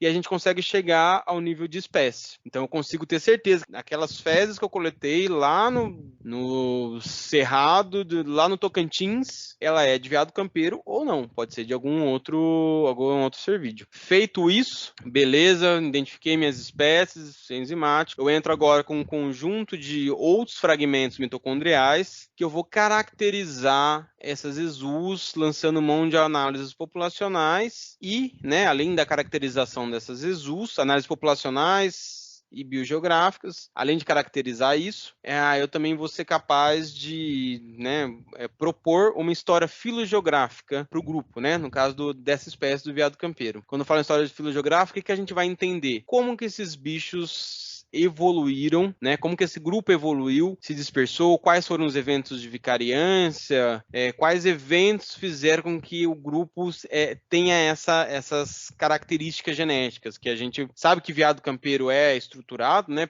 É estruturado geneticamente pelo fato de existir essas subespécies bem delimitadas geneticamente, porque morfologicamente são muito parecidos e fisiologicamente também, muito parecidos, não, praticamente iguais, né? Então a gente não diferencia isso a olho nu, e aí a gente também busca contar essa história filogeográfica dos veados campeiros através da amostragem não invasiva e da utilização dessas ferramentas moleculares. Então é muito trabalho. Esse é o meu doutorado. É isso que eu tenho feito no NUPES até o momento, assim, né? Entre outras coisas que a gente vai se enfurnando por aí, vai fazendo, aprendendo, ajudando, buscando ajuda, abraçando, chorando, bebendo, comemorando, e tudo isso que está relacionado à vida acadêmica, né?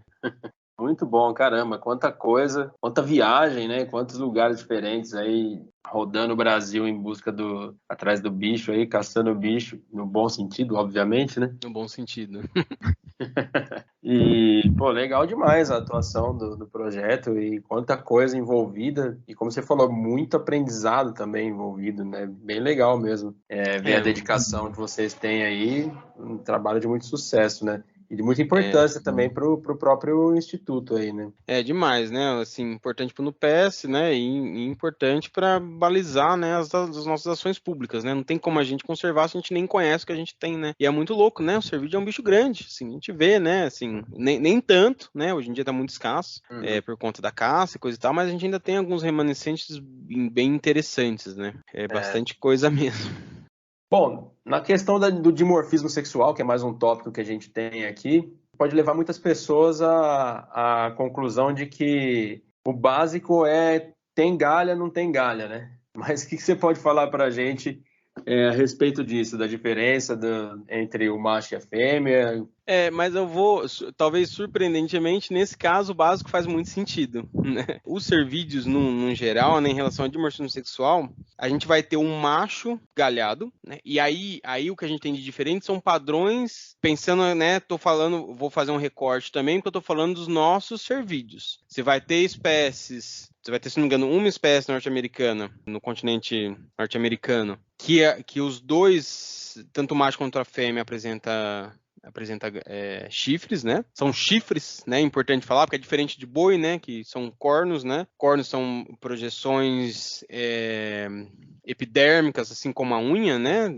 Rica em queratina. E o chifre não, é uma protuberância óssea. Então, ali é um tecido ósseo que vai crescer. Isso é bem legal de pontuar. Mas, basicamente, o crescimento do chifre, né, nos nossos cervídeos neotropicais, eles estão associados à testosterona. Então, o macho vai ter desenvolvimento de chifre e a fêmea não vai ter desenvolvimento de chifre. Então, isso é uma maneira de identificar o macho da fêmea. Isso para as nossas espécies. Você pode até olhar, por exemplo, um veado campeiro, né? Um bicho, né? Se um dia... Se alguém quiser ver veado campeiro, vai para o Pantanal. Não faça turismo no Brasil. No Pantanal, a gente ainda consegue ver algumas populações. E aí você vai reparar que a fêmea é legal que tem 2 pontinhos brancos no lugar que era para ter o chifre, né? É bem bonitinho, assim. E é legal que, no caso do veado campeiro, por exemplo, o chifre ele é sazonal. Assim, anualmente o chifre cai. Ele está associado diretamente à época reprodutiva do bicho. Então, existe uma época, se eu não estou enganado aqui, essa época é em torno de junho, ocorre o período reprodutivo dos bichos, que eles estão no máximo de agressividade, do macho disputando a fêmea, estão brigando, estão com uma galhada enorme, bonita, ou estão com uma galhada quebrada, porque esse macho perdeu a disputa, está com o chifre meio caído, né? Lembrando, o veado campeiro é um animal que tem um chifre de 3 pontos, característico da espécie. E depois, passou o período reprodutivo, o chifre cai. Beleza, isso é veado campeiro. Para as outras espécies, você tem o desenvolvimento do chifre do macho também. No caso do Blastoceros, né, que é o cervo do Pantanal, ele também ele possui uma galhada grande, né? E essa galhada grande, ela não funciona como no caso do veado campeiro, porque não é bem demarcada, tanto para o cervo do Pantanal quanto para os nossos outros cervídeos. Essa galhada, ela cresce e eventualmente pode ocorrer uma troca de chifre ou não. Então a gente tem em cativeiro, por exemplo, a gente tem relato de bicho de 6 anos em cativeiro que não trocou a galhada, né? Enquanto os campeiros, mesmo em cativeiro, eles trocam a galhada anualmente.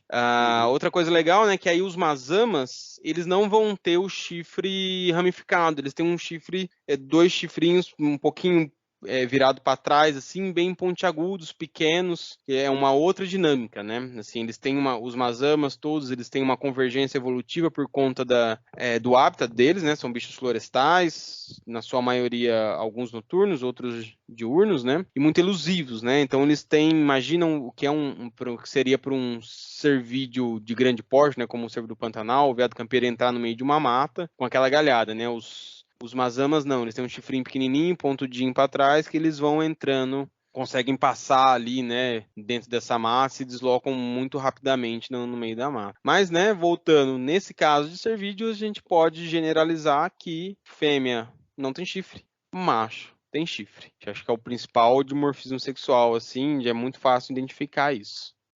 Tá certo, então o pensamento comum não tá errado dessa vez. Não. O pensamento comum nunca está errado, às vezes ele está um pouco deslocado, a gente tem que ajeitar ele, né? Mas conhecimento popular é muito rico, né? Sem dúvida. Você falou de experiência, né? A gente viaja bastante, às vezes a gente conversa com os mateiros que ajudam a gente, e é impressionante o conhecimento de biologia, né, natural ali, do convívio que essas pessoas têm, né? Também são essenciais, imprescindíveis para a gente desenvolver o trabalho que a gente desenvolve, né?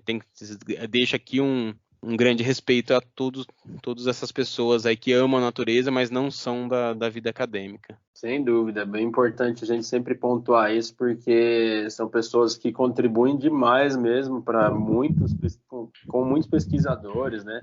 Eles têm o conhecimento da vivência ali. Às vezes, na teoria, a gente não sabe tão a fundo quanto ele ali vendo no dia a dia, no cotidiano dele ali, tendo uma vivência mais próxima, né? Sim, então, sim. Realmente é um conhecimento ímpar, né? Então, Julia, continuando, né, aqui nosso roteiro, você já mencionou lá atrás na nossa conversa a questão de como os veados, eles evoluem, né, na questão no escape de predadores. Então, isso quer dizer que eles têm os sentidos bem apurados? Né, a gente pensa, né, assim, a evolução, ela vai moldando, né, os grupos de uma maneira muito, muito bonita, né, muito, muito elegante. Os cervídeos, eles são, né, eu comentei, acho que isso, né, são presas, né? E quem preda cervídeo? Onça pintada, onça parda, são animais de grande porte que vão conseguir predar esses animais. Como que é o ataque desse predador? Ele é um ataque de espreita, né? A onça, né? Quem já viu o documentário, ela tá paradinha lá, vai andando, você não ouve, é quase que imperceptível, principalmente pra gente, né? Quase imperceptível. E se posiciona e ela tem um bote para dar. Ela vai dar no máximo uma corrida e parou por ali, né? Isso acontece, né, nos felinos, né, como um geral, assim, né? Se for para generalizar, até os guepardos fazem, mesmo os guepardos correndo para caramba, Eles também não correm muito tempo, senão o bicho morre. E aí, né, a coevolução age de maneira sábia para equilibrar as coisas, né? Os cervídeos, né, no geral, eles são tanto os animais de área aberta quanto os de área fechada, eles têm essa fuga explosiva, eles saem correndo. Então é muito comum você ver um cervídeo, lembra daquele filme do Up? Acho que é o Up, que tem o cachorro, e aí que fala esquilo, e o cachorro para assim, quieto, esquilo, e o cachorro olha. Um cervídeo é quase isso também. Parece que alguém, na hora que ele ouve um barulhinho, parece que ele, esquilo, e ele para assim, e às vezes ele até te olha, mas aí o bicho sai correndo, e aí você não vai pegar ele na mão, humanos e nem o predador. O bicho sai, o termo comum, e até na literatura a gente acha, ele espoca. Às vezes ele faz um barulho com a boca e sai correndo e vai longe, né? Então ele tem uma audição apurada, né? Cheiros, assim, e essa característica de fuga rápida. Mas, né, como eu disse, o predador dele não vai sair correndo, não é uma maratona, né? A onça não vai correr uma maratona. A onça tem uma prova de curta distância, 100 metros rasos ali no máximo, ali que o bicho vai correr. O cervídeo também, ele vai correr bastante, muito rápido, mas ele vai correr ali um tempinho, a hora que ele se sentir de boa, ele vai parar. E isso é muito característico, e aí a gente tem uma problemática grande em relação a isso, que é a caça e a existência de cães nas reservas. Isso é um problema muito sério, que atrapalha e acaba com as nossas populações. Por quê? O cervídeo, né, não só os cervídeos, mas tem alguns outros animais que também desenvolvem esse quadro, eles têm uma síndrome que a gente chama, né, de miopatia de captura. O que é a miopatia de captura? O bicho sai explosivo lá, correndo e tal, mas se ele ficar correndo, ele vai correr tanto, até chegar numa exaustão, onde vai ocorrer uma série de eventos fisiológicos, e esse bicho ele pode morrer por exaustão. Então lembra que eu falei lá no começo, quando eu falei contando a história do Nupes, do professor Maurício, que o helicóptero sobrevoava os bichos. Eu ia falar isso, viu? Exatamente, por isso que eu falei assim, depois eu conto depois isso. Eu conto. O porquê. Porque é exatamente por conta desse quadro de miopatia de captura. Se você correr atrás de um bicho mais de 5, 6 minutos, esse bicho vai entrar em exaustão, você pode matar o bicho. Então é por isso que nas capturas de resgate, esse helicóptero tinha que andar no máximo 5 minutos ali para pegar esse bicho, porque senão o bicho morre. E na natureza é assim também. E aí, por que eu falei isso da problemática da caça, né? Existem algumas maneiras de caçar cervídeos, né? Que os caçadores acabam utilizando. Primeiro, a galera que caça acaba conhecendo muito bem a região, né? Então, ceva, né? A gente chama de cevar o bicho ali. Então, a gente tem histórico de lugares de ceva, que é colocar um pouquinho de sal, né? Não tem nem nada científico mostrando a predileção por sal, mas popularmente se coloca sal, assim como se dá sal pro gado, né? E os bichos acabam acostumando, você conhece, depois você anda muito tempo no mato, você começa a sacar onde é o trilheiro de um bicho, né? Então, quem é da região vai saber. E ali o caçador fica ali, ele sabe quando precisa atacar. E aí, recentemente, né, por conta do doutorado, eu fui pro Tocantins, para a região do Jalapão, e o Jalapão é um lugar lindo, né, assim, um cerrado lindo, e muito, muito característico, porque ele é um cerrado de uma formação arbustiva bem característica e bem baixa e bem espaçada. O que isso quer dizer? Que você avista ao longe e você pode andar tranquilamente no cerrado. Não é como uma mata fechada, não é como um cerradão, não é como algo que você vai ter muita dificuldade. A galera lá, né, acho que esse relato foi, se eu não estou enganado, da Serra Geral do Tocantins, que é o segundo maior parque de cerrado do Brasil. O segundo ou o primeiro? É que eu fui nos dois, agora não lembro qual é qual. Mas eu acho que é o segundo. Eles estavam caçando de moto e sem utilização de arma.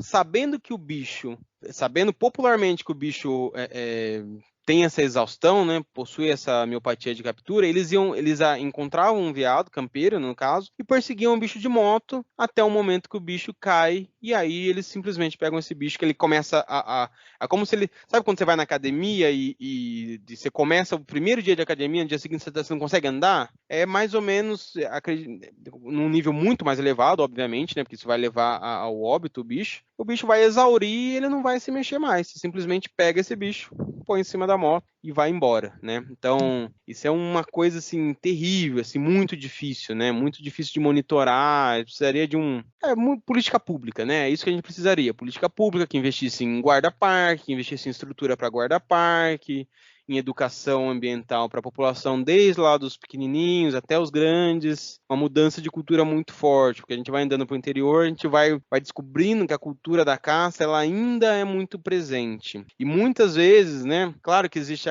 algumas populações ribeirinhas, populações indígenas, quilombolas, que podem até ainda se utilizar um pouco da caça de subsistência, mas, no geral, hoje em dia, a gente não precisa de caça. Você pode ir no mercado, apesar do preço das coisas, você ainda pode buscar seu alimento no mercado, né? Mas tem muito uma caça por prazer, né? Uma caça, algo instintivo, né? Uma coisa do ser humano, assim, até um pouco primitiva que ainda perdura, né?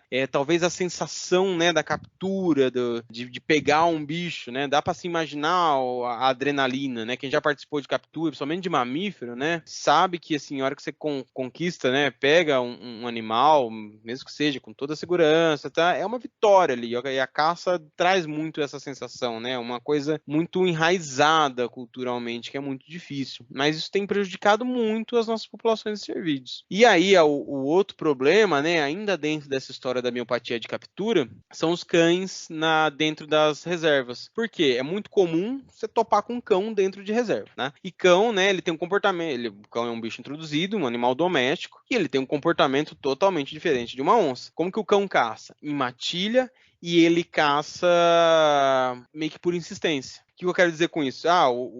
Vai ver lá, você vê 3, 4 cãezinhos camaradas que estão lá no meio do mato, eles vão encontrar um veado, né, estão sentindo o cheiro desse bicho, né, e eles vão correr atrás desse bicho. Beleza, o veado vai correr mais rápido, ele vai correr um tanto, tal, vai parar lá na frente. Os cachorros, lembra que eu falei que a Nix, né, nossos cães, eles cheiram as fezes, né, são treinados para encontrar fezes. É importante frisar, né, são animais treinados, é bom falar isso, né, muitas vezes as pessoas, nossa, mas como assim, né, não, são animais treinados, nós que conduzimos os cães também somos treinados, com profissionais que fazem isso para a gente ter sempre a segurança do cão. O cão é treinado para não interagir com a fauna, para a segurança do cão, para a segurança da fauna. Nossos cães também, eles são atletas, né? Eles vão para o campo, voltam, passam uma batelada de exame parasitológicos e exames de rotina de saúde para segurar a saúde desses cachorros. Ficam lá descansando um tempão no canil, se divertindo um pouco e depois quando vão trabalhar, volta para isso e depois isso sempre é uma rotina. Então é bom diferenciar isso, né? Porque a gente tem um cão que é utilizado para pesquisa, que não vai, e isso acontece, você passa do lado de boi, às vezes em pasto, ou você passa mesmo perto de campeiro, assim, né? Que você consegue ver. O nosso cão não vai em cima dos cervídeos. Mas o cão feral, né? Que é aquele cão que fugiu e tá dentro dos parques, eles vão e caçam desse jeito que eu tô falando. Vão atrás do bicho, o bicho corre, esses cães estão na trilha dele, vai de novo, corre, vai de novo, corre até que chega um momento que o bicho vai também entrar em miopatia de captura, vai exaurir e aí é onde os cães acabam matando. Então o cão é um problema gigantesco, muito difícil de ser resolvido, né? Porque envolve muita coisa, envolve muito apelo popular, né? Por conta que tadinho, né? Tadinho do cão que tá lá, foi abandonado, né? Então, posso ser responsável, galera, pelo amor de Deus, vamos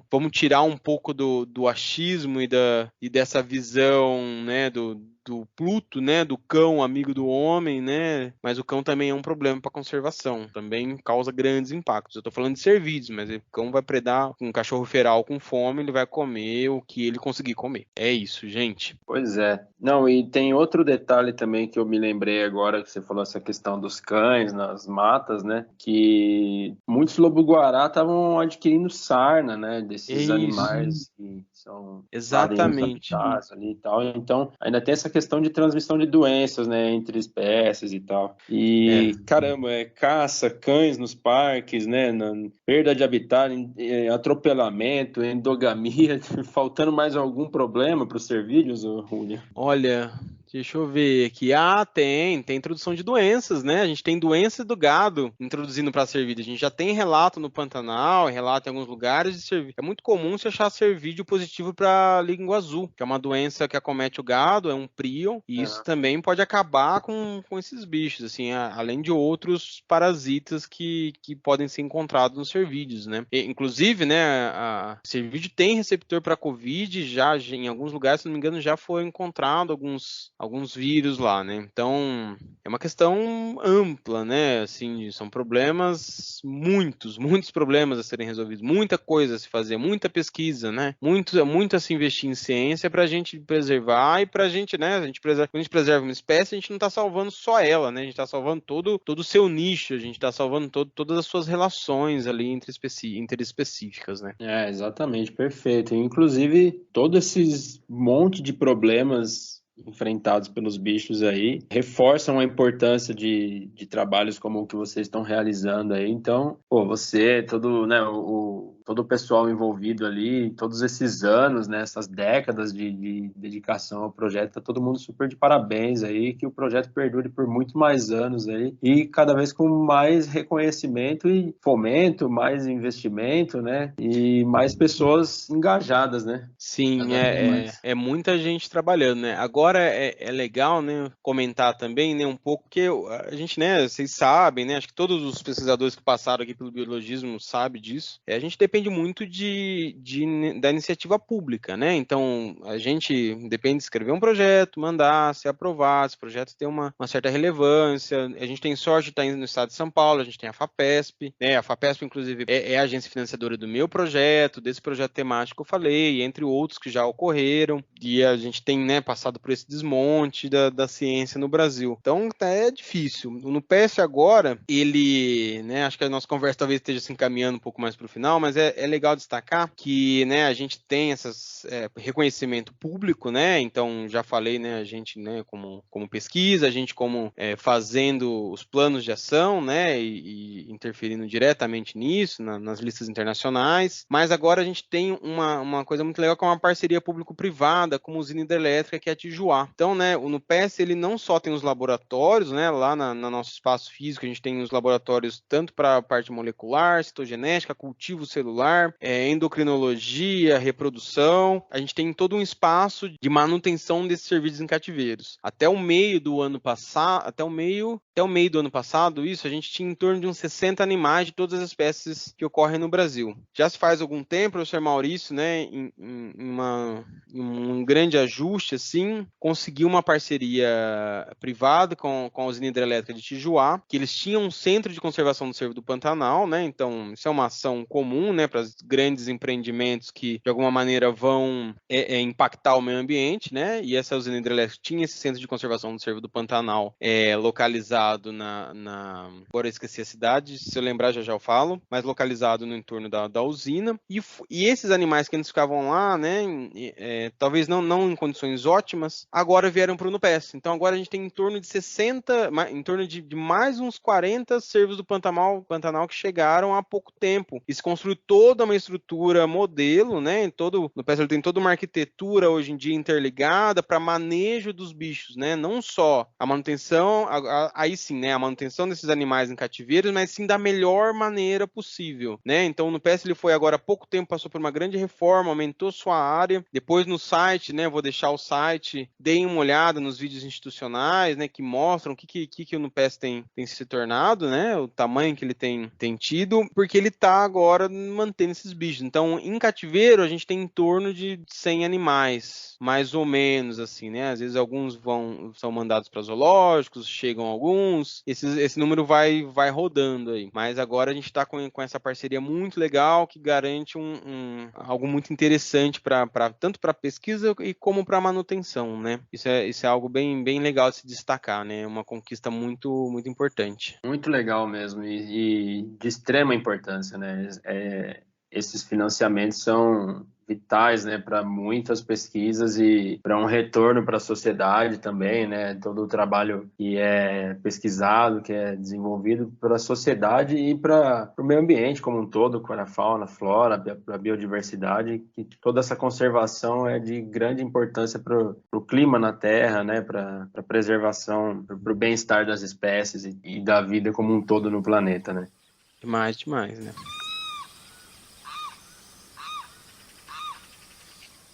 Bom, e antes da gente ir para as indicações culturais, acho que mais uma curiosidade, uma pergunta aqui para fazer para o Julian, a respeito dos estágios, né? Como que o pessoal pode fazer para entrar em contato lá no PS. E também, aqui, a parte da curiosidade, da minha parte, né? O Instituto é aberto ao público, a visitas? Como é que funciona essas partes?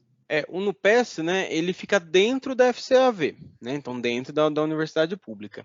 Ele não é aberto à visita como um zoológico, um centro de visitação ainda, né, isso são planos futuros para o NUPES. Mas ocorre muita visita de universidade, visita de escola, principalmente, onde a gente sempre dá um tour com a galera, vê os bichos, entende o que é trabalhado lá, então isso é uma coisa que a gente faz muito, assim, a gente está sempre aberto. A única coisa que, assim, tem que se entrar em contato com a gente.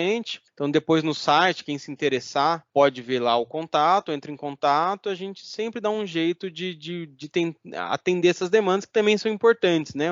Uma das maneiras de se conservar, né? Talvez a principal, né? É educando, né? E isso é uma coisa que a gente também desenvolve lá, né? Assim, essa parte tanto de educação ambiental, né? Já tiveram alguns projetos. Eu recentemente, junto com alguns outros amigos, fizemos um projeto de educação científica lá, além de toda essa área de conservação, a gente também conseguiu desenvolver um projetinho que durou 3 anos, aí veio a pandemia e bloqueou a gente, mas a gente tinha um projeto de educação científica com alunos do 9º ano da rede municipal de Jaboticabal, muito legal, chamava Despertar para a Ciência, para tentar, assim, através da experimentação e da experiência, né, de se estar dentro de uma universidade, despertar um pouco do cientista interno, né? Que toda criança tem um cientista interno, mas isso, conforme adulto, a gente vai, infelizmente, a sociedade vai matando um pouco isso, e a gente tenta trazer isso de volta, né? Então foi um projeto bem legal que a gente desenvolveu e por hora parado, né, ainda por questões de pandemia, mas quem sabe no futuro a gente volta. Então essas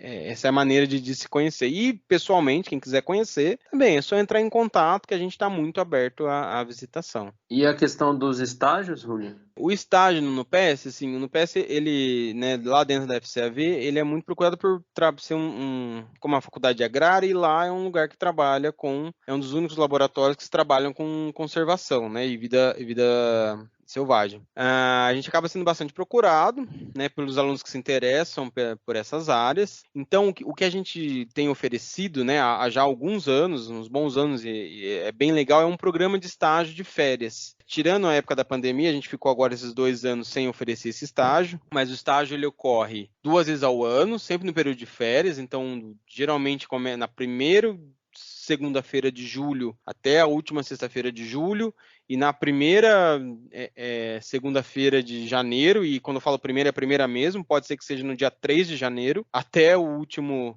né, completar 4 semanas, né, de estágio, que a gente dá um geral e passa por todas as áreas do NUPES. Então, como que funciona esse estágio? Do ponto de vista prático, o que os alunos fazem? Eles têm a parte de manejo dos animais. Então, diariamente eles estão em contato, aprendendo a manejar, em contato com os bichos, resolvendo esses probleminhas. Aí passa por todas as áreas e a gente daí tem um esquema de aulas práticas, bem práticas mesmo, desde coleta padrão, né? Então a gente organiza no PES para que as coletas padrões ocorram na época de estágio, justamente para que os alunos que participam do estágio possam atuar, né, e possam ajudar. Passa pela parte de reprodução, essa parte de coleta, passa pela parte de ecologia, genética citogenética e genética molecular. discute-se alguns artigos de conservação no geral, tem um esquema de aula, né, tanto para entender os nossos serviços, como para entender a conservação, a genética da conservação, a medicina veterinária voltada para a conservação, a biologia, né, geralmente são os alunos que procuram, né, medicina veterinária, em maior número, médico veterinário, depois biologia e alguns zootecnistas, né, são os principais cursos que acabam procurando estágio. E é um mês ali intenso, né, das 8 às 6 da tarde, a gente se organiza lá, né, tem uma equipe que cuida dos estagiários, a gente recebe um estagiário de fora, né, tem um pessoal que veio do Peru e aí acaba ficando, geralmente a galera que acaba depois desenvolvendo um projeto, né, então o pessoal vem, tem toda essa parte experimental, toda essa parte do estágio, não é obrigado a ficar, obviamente, mas algumas pessoas se interessam pelo trabalho do NUPES e aí acabam indo conversar com o professor Maurício, que dali vai sair uma iniciação científica, dali pode sair um mestrado ou até mesmo um doutorado, né, assim, tudo, a conversa passa pelo estágio, o estágio ele vai balizar os conhecimentos dentro da genética, dentro da conservação, aí com os recortes, óbvio, né, a gente vai puxar uma sardinha para os servídeos e para as áreas que a gente atua. Aí, esse ano a gente vai oferecer o estágio no meio do ano, vai voltar depois da pandemia, é a primeira vez. Geralmente é muito concorrido, então a gente acaba tendo que fazer a galera de fora, a gente tem gente do Peru, Colômbia, Equador, Chile, né, América Latina toda acaba, né, por conta de conhecer o trabalho, um vai falando pro outro ali, acaba vindo algum pessoal de fora, e aí a gente acaba tendo que fazer uma seleção desses alunos, essa seleção voltada em currículo e entrevista, né? Não necessariamente, a gente vai escolher os alunos, parece que eu vou só escolher os gênios, né, que estão, mas não é isso, né? O que a gente quer é uma pessoa que se mostre, são vagas limitadas, porque a gente não tem espaço físico, infelizmente, e nem tempo hábil para abranger todo mundo que gostaria de fazer, a gente acaba focando naquelas pessoas que de fato acabam se destacando no sentido de interesse em estar trabalhando com os animais selvagens, estar trabalhando com conservação, que está dentro da nossa pegada, que está dentro desse perfil, né? A gente avalia isso através do currículo, mas essa avaliação de currículo também, pessoal, de novo, né? Assim, todo mundo pode mandar, a gente vai ver o que esse aluno fez, né? O que ele tem que construir. É um currículo que a gente avalia através da construção do aluno e não necessariamente do impacto que esse aluno possa ter. A gente não pode, né, obviamente, comparar um aluno de segundo ano da medicina veterinária com um cara que vai entrar, com uma pessoa que vai entrar no mestrado. Então a gente vai sempre balizando, ponderando as coisas, sempre é um processo muito muito dispendioso, né, pra gente que acaba selecionando essas pessoas para fazer o estágio. E aí, né, o que interessa, né, que espera que alguns se interessem. Como que entra em contato para fazer esse estágio? Né, de novo, oferecido 2 vezes ao ano. A divulgação basicamente é pelo nosso Instagram. Então agora no começo de abril já começou algum movimento, mas provavelmente a gente não tem ainda uma data certa ainda para divulgar. Mas a gente divulga pelo Instagram do NUPES, que depois a gente vai ficar aí para vocês verem, o @NUPES, ou pelo nosso site, também www.nupes.com. Mas também vai ficar o link aí para vocês do site do NUPES. Mas se você digitar NUPES no Google, é a gente que vai aparecer ali o primeiro site, lá tem tudo que a gente faz e muito provavelmente mais informações do estágio. E entrando em contato, pode mandar, eu vou deixar o meu e-mail também, caso alguém queira entrar em contato por algum motivo. A gente recebe muita foto também para triar, né? Às vezes o pessoal pega foto em armadilhamento fotográfico e manda para a gente identificar as espécies ou tem alguma proposta de trabalho, mas pode entrar em contato também, tá bom? Legal, William. Show de bola. Eu tô com o site aberto aqui do legal. NUPES. É nupes.wixsite.com/NUPES. Isso. Perfeito. Bem legal, inclusive, o site com muita coisa, bastante conteúdo. Mas, de qualquer forma, a gente deixa aí na descrição do episódio aí para facilitar. Legal. E legal também saber o retorno, né, dos estágios após esse lance da pandemia e tal. Imagino que a procura deve ser bem grande mesmo. E legal saber que vocês estão novamente abrindo as portas, né, para os estudantes. É legal. E é legal que a galera, uma coisa que acontece no estágio também é que, como é muito intenso, né, de segunda a sexta, das 8 às 6, a galera fica muito amiga dentro do estágio, né? Então é uma convivência muito intensa, assim, muito, muito, muito legal, assim. Você sempre tem os amigos que fizeram estágio com você, que às vezes mudou de área, mas a gente fez estágio junto no NUPES, né? Passamos perrengue, acontece de tudo nos estágios, né? Desde um bicho pode fugir, ou alguém pode... Várias coisas acontecem. Histórias para uma mesa de bar. Legal demais.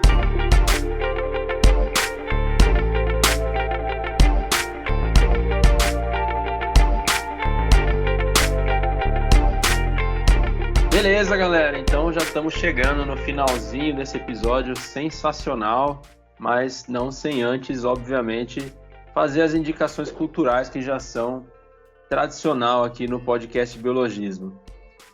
Vou começar com o nosso convidado, né? Perguntar para ele se ele tem alguma coisa para indicar para os nossos ouvintes e até para a gente, por que não, né? Vou indicar então duas coisas, assim. Uma mais voltada para nessa área, né? E a outra de uma outra área, mas que também é de grande interesse meu. Primeiro eu vou indicar um documentário, que é o documentário da Jane Goodall. Um documentário que está na Netflix.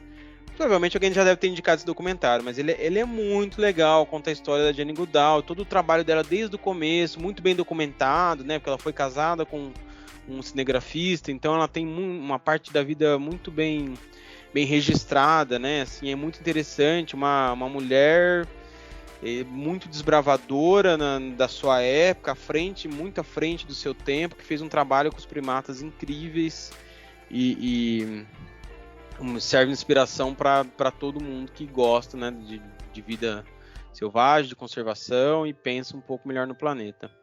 Isso é uma coisa. E a outra coisa, vou indicar um livro que eu estou lendo agora, um livro sensacional, que é do Eduardo Galeano, chama As Veias Abertas da América Latina. Tem uma música do Baiana System que tem essa frase, né? E aí eu descobri esse livro, que é um livro de 73 ou 76, não lembro, mas é incrível. Ele vai contar toda essa história de construção da identidade, de invasão e todo o ciclo desde lá desde da chegada dos europeus nas Américas como um todo, né? Então ele vai abordar desde a galera do México até a Argentina, passando pelo Brasil, Colômbia, todos os nossos países latino-americanos, vai contar toda essa história de uma maneira muito, muito interessante, muito informativa. É um livro, como eu disse, é um livro da década de 70, né? Mas que é muito atual e ajuda muita gente a se identificar como latino-americano, né? O brasileiro, às vezes, talvez por não falar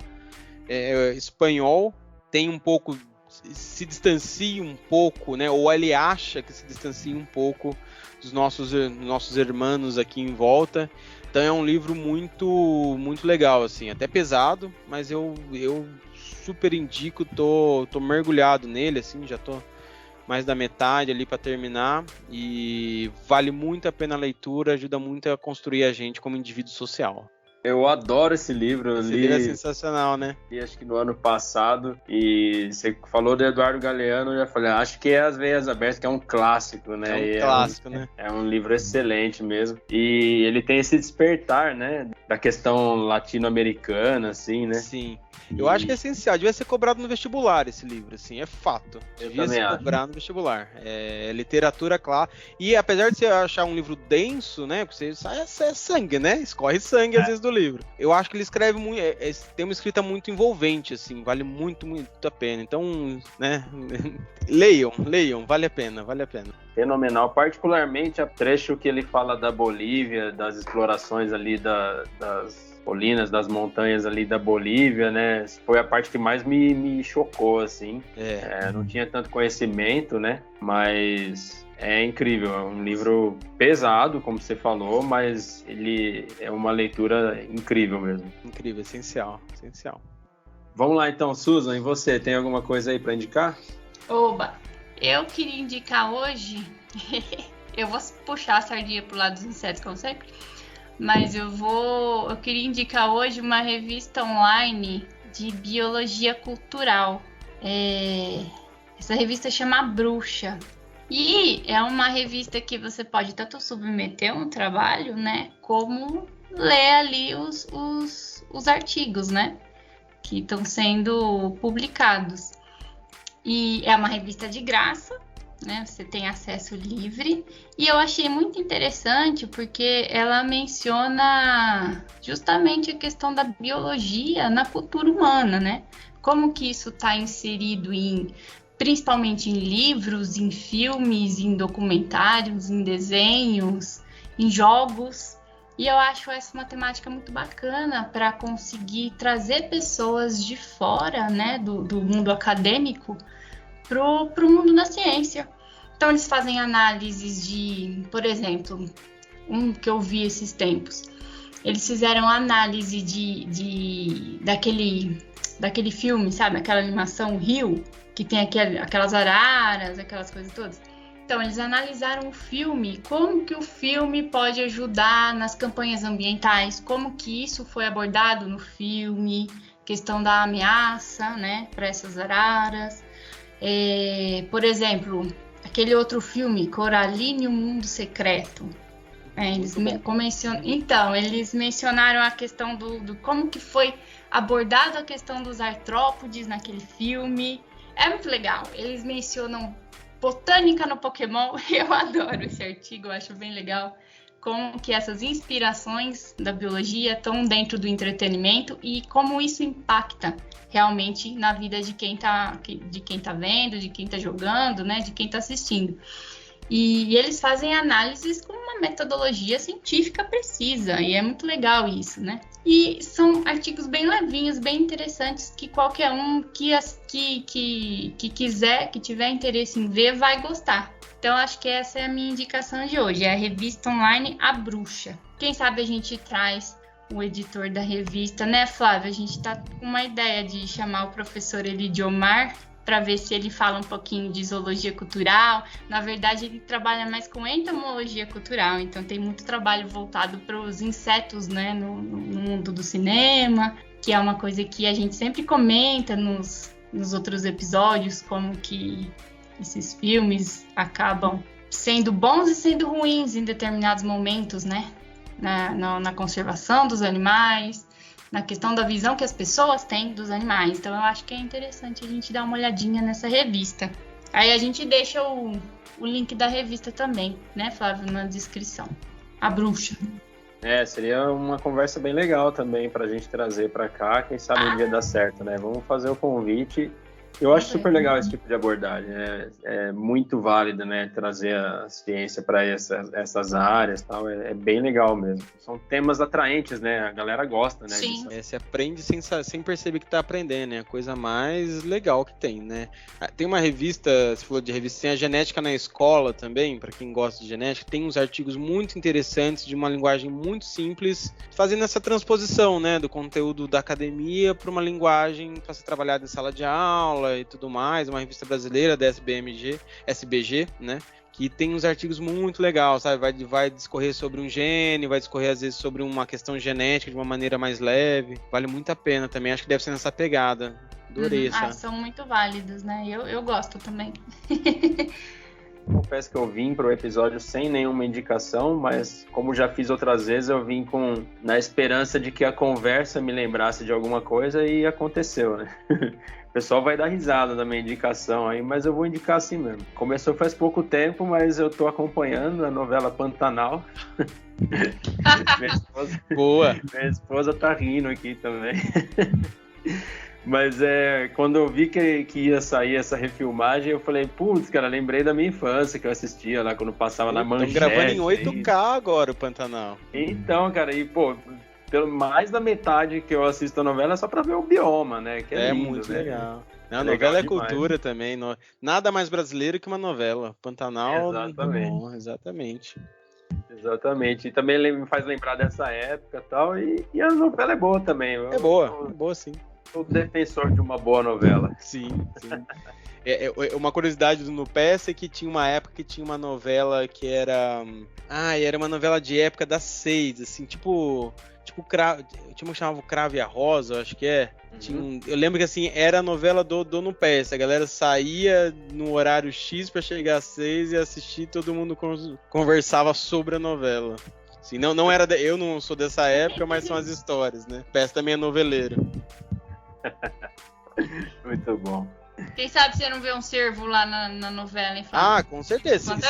Se não aparecer cervo, tá errado. Se não aparecer um campeirinho, ou pelo menos um cervo, a novela falhou na sua missão. Porque, gente, vão viajar pro Pantanal quem nunca foi. É incrível. É quente, mas é incrível. Muito bom. Bom, é isso, né, galera? Chegamos então ao fim desse incrível episódio, mas antes da gente finalizar, eu gostaria de agradecer ao Julian, né, deixando aqui o nosso muitíssimo obrigado por ele ter topado bater esse papo com a gente. Foi uma conversa sensacional. Antes da gente apertar o botão de gravar aqui, já estava uma conversa legal pra caramba e depois ficou melhor ainda. Então, Julian, obrigado pela sua disponibilidade, por bater esse papo com a gente, e as nossas portas aqui da Biologismo estão sempre abertas para você, para o pessoal da NUPES. O que a gente puder ajudar, pode contar com a gente. E é isso, valeu, obrigadão mesmo. Gente, eu que agradeço vocês poder falar um pouquinho, né, do NUPES. Então, né, em algum momento eu pedi licença aos meus colegas, espero ter representado. Ainda assim, tinha bastante coisa. Eu fiz além do roteiro de vocês, eu tinha feito um roteiro meu, assim. Passei a tarde eu entrevistando algumas pessoas no NUPES, porque é muita área, né? Eu sou de uma área dentro do NUPES, né? Cada um tem. Se eu tivesse trazido o pessoal da reprodução, ia ter uma outra conversa. O pessoal da ecologia ia ter uma outra conversa. Mas agradeço muito você, Flávio, né, que vem conversando comigo, a Susan, toda, né, a galera do biologismo. Tá de parabéns também pela produção, porque eu sei que essas coisas dá trabalho, dá muito trabalho, mas eu acho que acredito que vocês têm né, já estão em 51 episódios aí, espero que dure mais, sei lá quantos, assim, porque vale muito a pena, pessoal. Um abração, se precisar de mim também, falo bastante, às vezes falo até demais, viajo, mas tô aí. É isso aí, gente. Obrigado demais. A gente gosta de convidado assim, que fala bastante, que é apaixonado pelo assunto. Foi um prazerzão poder conversar contigo, Julian. Muito obrigada. E quem sabe um dia a gente vai aí ver os servos, hein? Pô, pode vir, faz Biologismo no NUPES. Biologismo no Instagram, a gente faz uma coisinha aqui, vídeo, audiovisual, né? É legal também, acho. É importante. Gente, valeu demais. Muito obrigado a você que sobreviveu até aqui. Os episódios novos saem a cada 2 quartas-feiras às 10 horas da manhã nas principais plataformas de streaming. Avalie a gente no seu agregador de podcast favorito. Dá um joinha, dá umas estrelinhas pra gente aí, de acordo com a sua avaliação. É bastante importante pra gente saber disso. Dá um feedback também para comentar o que você tá achando, o que não tá legal, o que tá legal. E até o próximo episódio, galera. Um grande abraço. Tchau, tchau. Valeu, galera. Beijão pra todos e até o próximo. Alô, gente. Desculpa a demora. Tchau. Enrolação. Tchau. Dá essa forcinha pra gente aí e você... Olha lá, eu travando nesses discursos repetidos de sempre. Poderiam biodegradar... Núcleo de Pesquisa e Conservação de Cervídeos da Unesp de Olha eu falando errado aqui. Ó, minha influência, eu falei pra ficar. Olha eu falando não. Da Unesp concorrente. Empurrei aqui, bati a mão no microfone, gente. Eu não vou conseguir falar essa palavra. Os episódios saem a cada 2 quartas-feiras às 10 horas da manhã nas principais plataformas de streaming. Mas ela tem uma história fenomenal também. E... As minhas gatas brigando aqui. Pra atrapalhar o rolê. Para.